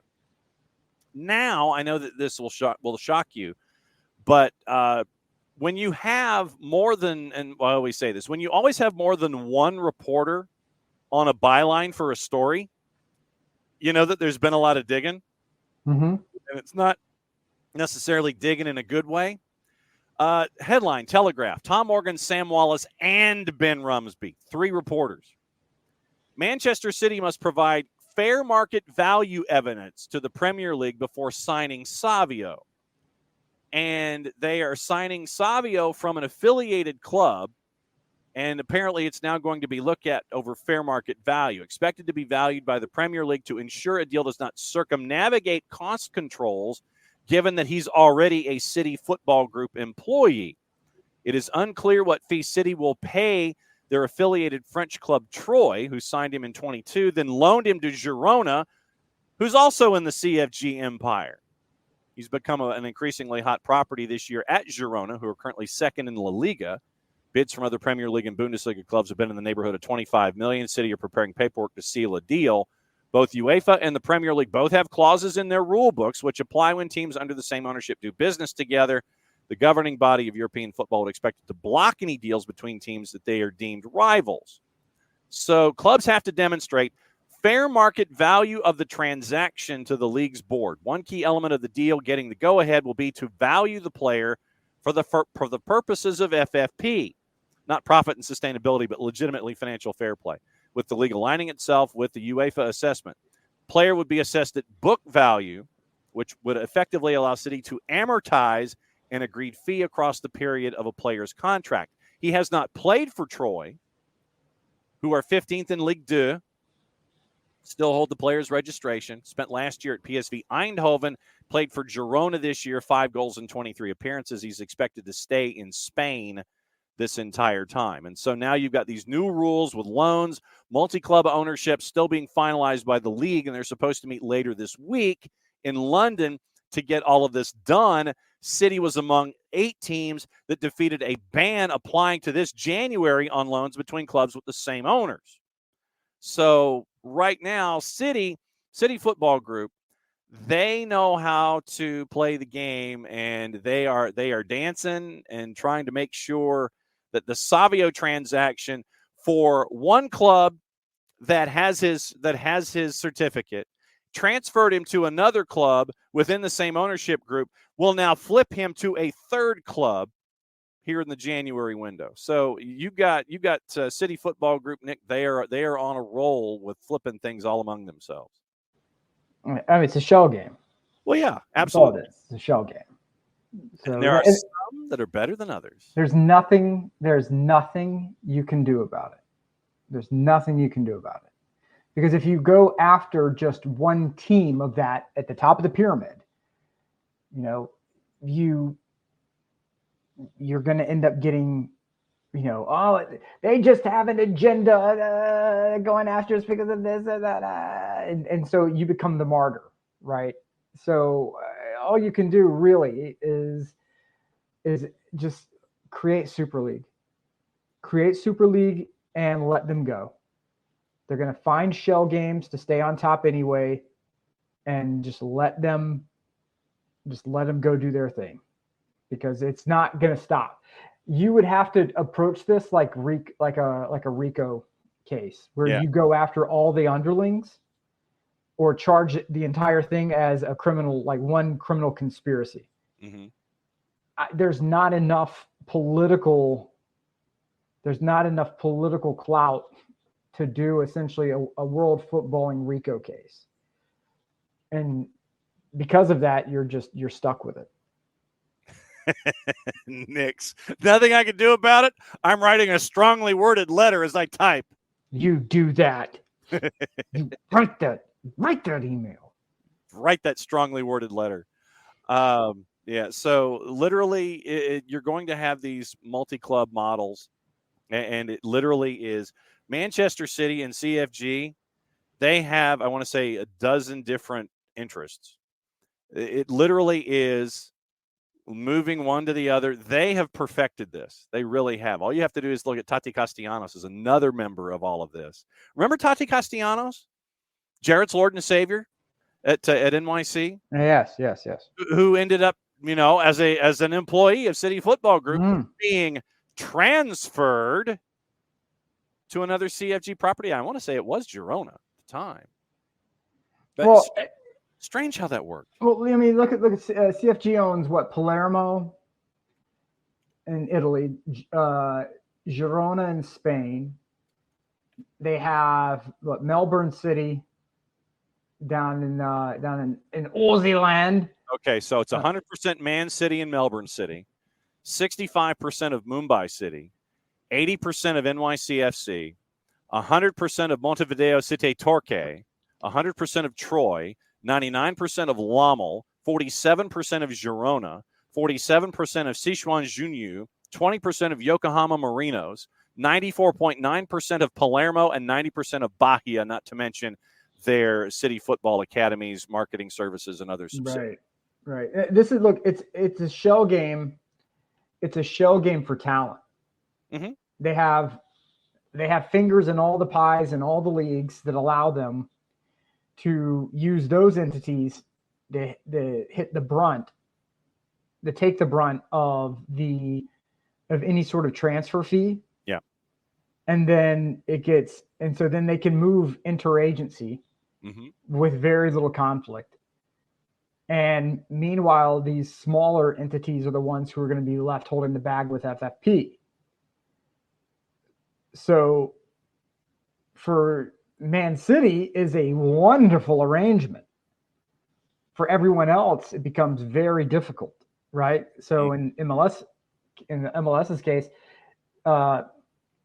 NYCFC is stuck holding the bag from a cap perspective, but Palermo would be the ones who would be holding the bag from an FFP side, because they're not getting that money back. No.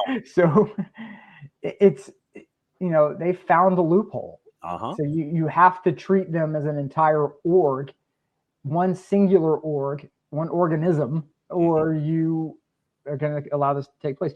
Mr. Roper, we have not discussed the leaked kit. I like it. I'm digging it. I like the Phoenix off the shoulder. And apparently Clint Capella told Bogey Bogdanovich that, this is the kit. That's why they wore it.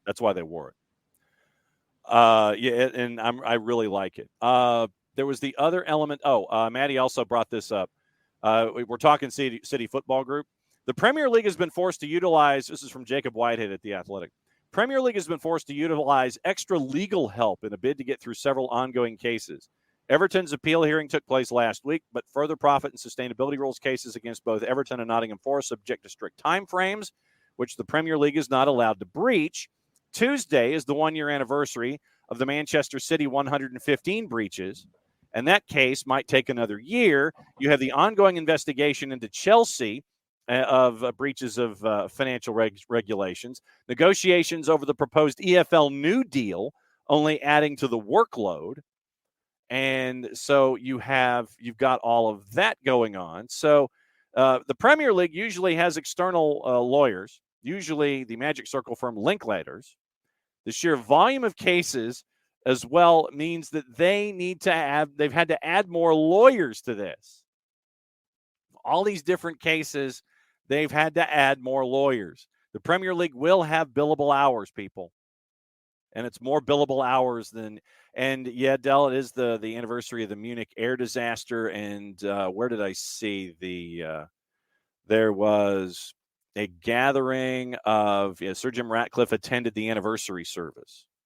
And it was the 1958 Munich air disaster. James Ducker with the story earlier today. Sir Jim Ratcliffe, Sir Alex Ferguson attended the memorial and the 66th anniversary of the Munich air disaster. Among those present to pay their respects to the 23 people, including 8 Busby's babes, who lost their lives in the tragedy that has done so much to shape the history of United. Ratcliffe, Sir Dave Brailsford, Eric Ten Hag, Bruno Fernandes, Alex Ferguson, other prominent figures of the club were assembled beneath the Munich Memorial Plaque at Old Trafford. Reverend John Boyers, former club chaplain, master of ceremonies for the 45-minute service. So that was a part of it as well. Also, we have, let's see, yes, so David's gone on a rant this morning in the Twitch pitch. Also on the board this morning, as of the top of the hour, and I was trying to figure out the right time to bring this in, and we're going to go ahead and well, why not? We'll bring it in now. Sure, why not?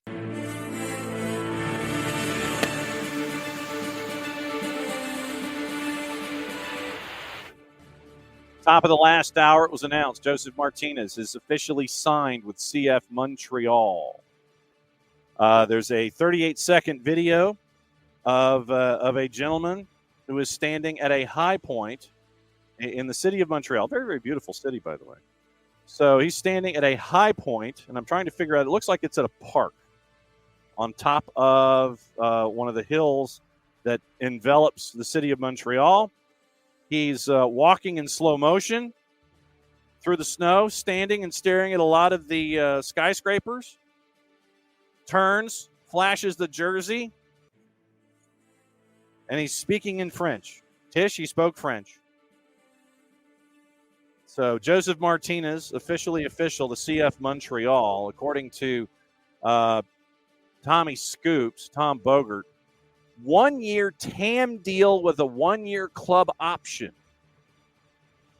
1-year club deal. 1-year TAM deal with a 1-year club option. 9th leading goal scorer in MLS history, fastest player to reach 100.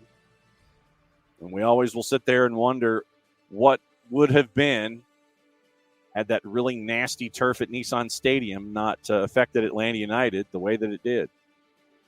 But Joseph Martinez officially signing with CF Montreal because they have the promotional video to prove it. 1-year TAM deal with a club option. So we'll keep an eye on Joseph Martinez and what is up with Joseph there in Montreal.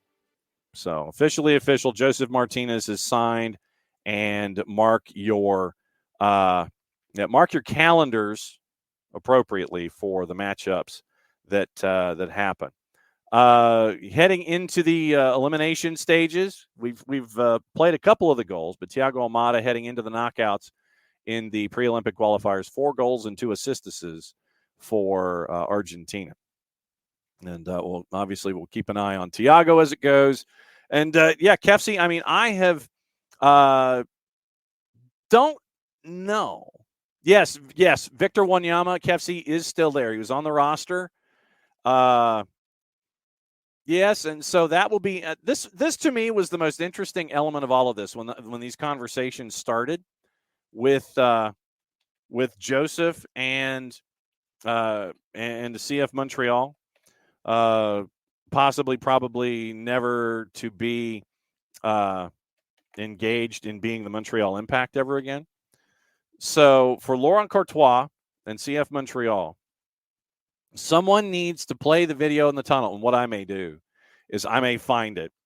But Laurent Courtois has Victor Wanyama and Joseph Martinez on the same roster. And Kefsi, doing fantastic memory service this morning, remembers the scuffle and the near fight in the tunnel, which would have been interesting. Abby's checking out the 280 character app. I know it's still, yeah. I mean, it's a 280 character app. You go to twitter.com and it registers everything. So the domain still exists. He just calls it something different. So we'll see what happens with. I wonder if Victor Wanyama. I legitimately wonder if Victor Wanyama and Joseph Martinez even remember it. I'm sure Joseph does. I'm sure that Joseph might wander into the locker room and go, that dude looks familiar. I can't quite place him. But, yeah, it was because they hadn't figured it out. Dell, to answer your question, no. They do not have a coach yet. Minnesota United does not have a coach. They do have a chief soccer officer. KEA has finally made it to this particular side of the Atlantic, and he has started hanging out with players, introducing himself, so on and so forth. So they've got a chief soccer officer. They still have the substitute teacher. They do not have a head coach. They have the second interim head coach after their initial interim head coach left to be the head coach of the Indy 11 and USL Championship. So, but yeah, Kefsey, it will be interesting to find out if they remember the whole thing. So we'll see. We'll see what's up with see if Victor and Joseph are asking each other to dance. We'll see what's going on. So they've got a chief soccer officer. They're on their second substitute teacher, and they seem to be cool with it going into the season. I'm going to say it right now. And like I said, you can mark the tape, do whatever you want. Legitimately, I think that Montreal, that Minnesota finishes last in the West. I'll say it right now. I think Minnesota finishes in the basement. That's just me thinking out loud. But I think that my gut with everything, and I know this is a real stretch. But with everything that we've seen involving a lack of material from Minnesota United, I think they go last. Well, I mean, Derek Dotson would have been closer to a championship. If he'd stayed in Charleston. He probably would have been closer to a title. Let's see if there's any odds and ends here before we go, and any player signings, anything like that. Question posed by Bogert right now. Yeah, situated in a hotel in Sheffield. Signed autographs, both Wednesday and Blackburn. Sent cars to the hotel. Situated at a hotel on deadline day, assuming a move was most likely. Wednesday, fans spotted him, signed autographs. Wednesday and Blackburn sent stuff to the hotel. So Bogert's got an article up at The Athletic. So blanking nightmare for Duncan McGuire. You really do feel for him with everything that we've seen. All the gossip, rumor, and innuendo before we go, and what to watch. We're going to avoid the 3 and the 4-letter paper as we always do. Manchester City, we talked about the whole Savio situation. Thomas Partey's days at Arsenal appear to be coming to an end. Premier League club likely to sell him in the summer. IFAB expected to give the go-ahead to a trial of sin bins for dissent and technical fouls from next season, with the FA Cup potentially being the biggest competition to use. We might get more in-depth in that tomorrow. Telegraph, Villa concerned about Ezri Konsa. He's going to miss more than a month with the knee injury that he suffered in the Sheffield United win. Chelsea have moved to poach Todd Klein from London's rival Spurs after the American resigned from his role as their chief commercial officer. Tottenham Hotspur Stadium still doesn't have a sponsor. Does not have a title sponsor on it. Chelsea felt compelled to bring Todd Klein in. Forest may have to hold on to Divock Origi for the remainder of the season, with Chris Wood unlikely to play again before April. Remember, Divock Origi was set to be sent to LAFC. LAFC still has like 18 players on their roster. Divock Origi was supposed to be a part of this. Maybe not. Brentford prepared to readdress a deal to sign Noosa in the summer, but will seek further medical examinations and explanations before pushing ahead. Remember, they had signed Noosa. They'd beaten everybody to the door, but then there were concerns over the knee. Everything fell down. Evening Standard, Fulham not expecting Raul Jimenez back for at least a month after scans revealed the severity of the hamstring injury he suffered against Everton. Yves Bissouma expected back at Spurs later this week for medical checks after Mali's coach revealed he played while suffering with malaria at AFCON. So he played while suffering with malaria at AFCON. By the way, the Mali jerseys are awesome. Separately. First off, you hope for the best with Yves Bissouma, but you played while suffering malaria at AFCON. Oh, boy. Jack Butler not giving up on adding to his 9 caps. Revealed there he spent time with the squad earlier this season when they were in Glasgow. Lawrence Shanklin told Hearts he's not signing a new deal. Dundee United set to sign Northern Ireland international Sam McClellan from St. Johnston. Other gossip and rumor and innuendo from different sources and things like that. We'll recap everything, tell you what to watch, and tell you the rest of the broadcast day here. Telegraph says that Pochettino currently not at risk of being sacked despite 2 consecutive defeats. Abby, thank you for the public service announcement. We'll get into that too. However, the Blues are concerned that sacking Pochettino and paying him and his staff would put him in danger of breaking FSR or PSR, profit and sustainability rules. That's the 4-letter paper, though. Al Nassr want to reunite Rafa Varane with Cristiano Ronaldo. That's from the Star. Manchester United want a fee between 40 and 50 million pounds for Jadon Sancho, currently on loan at Dortmund. We mentioned the Savio situation. Savio's only 19. Spurs are interested in Rafinha at Barcelona, according to Paul O'Keefe. Real Madrid are yet to agree wages with Mbappe, still expected to join from PSG in the summer. Arsenal are set to tie down Tomiyasu to a long-term deal.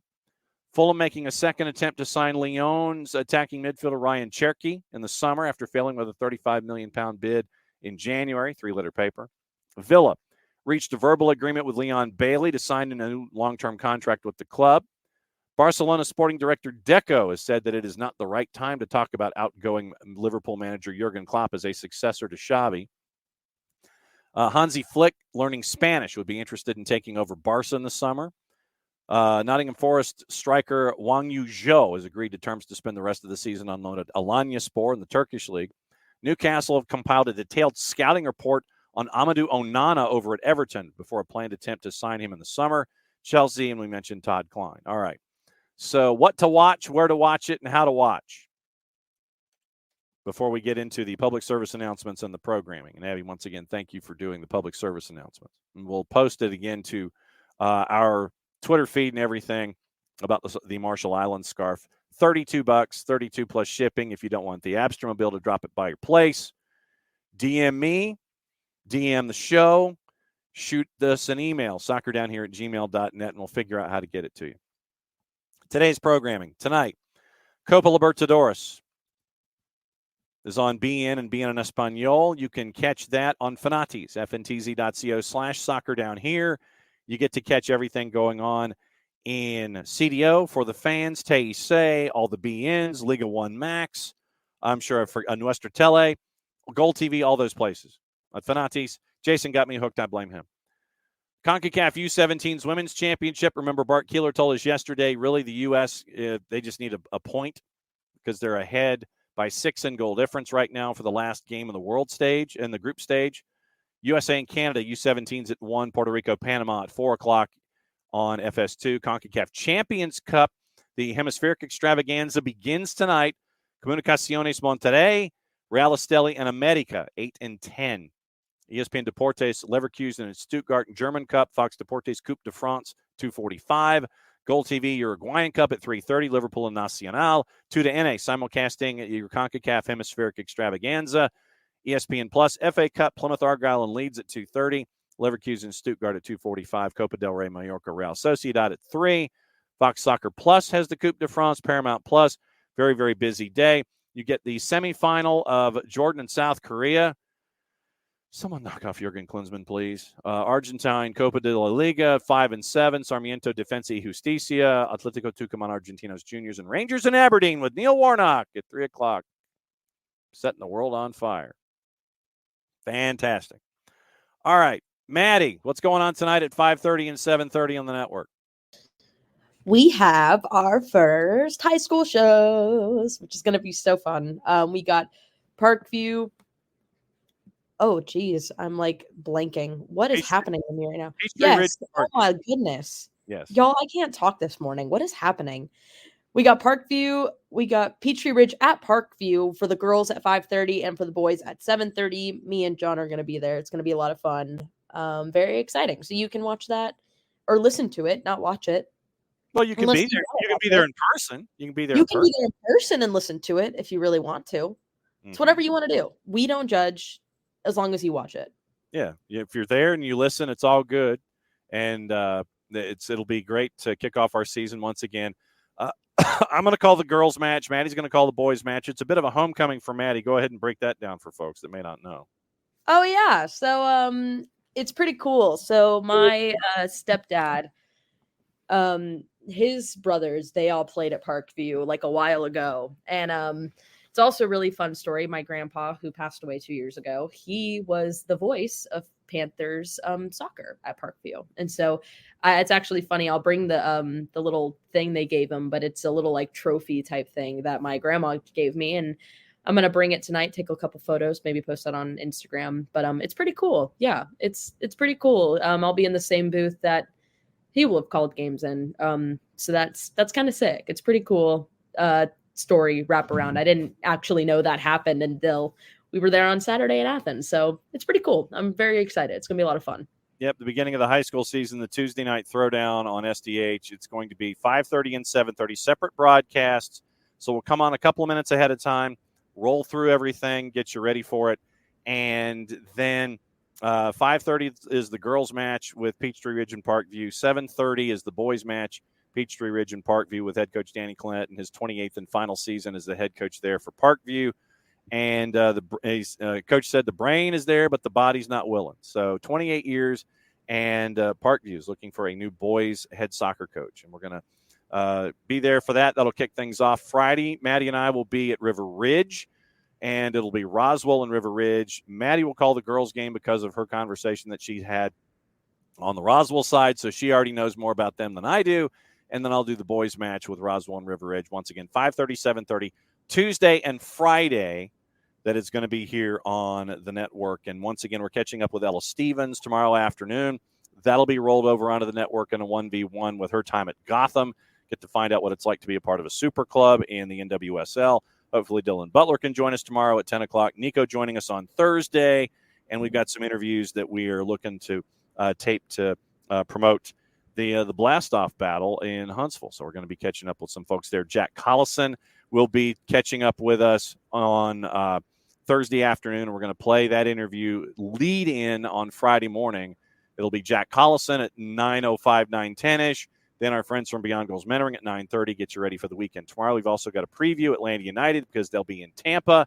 And the Tampa extravaganza continues, 2 matches in 4 days down at Al Lang Stadium. Now, Abby, doing the public service that she is, message SDH if you want the Marshall Islands scarf. And like I said, I'll post this to – or actually, I may have Maddie do it because she's the one who knows where her picture is.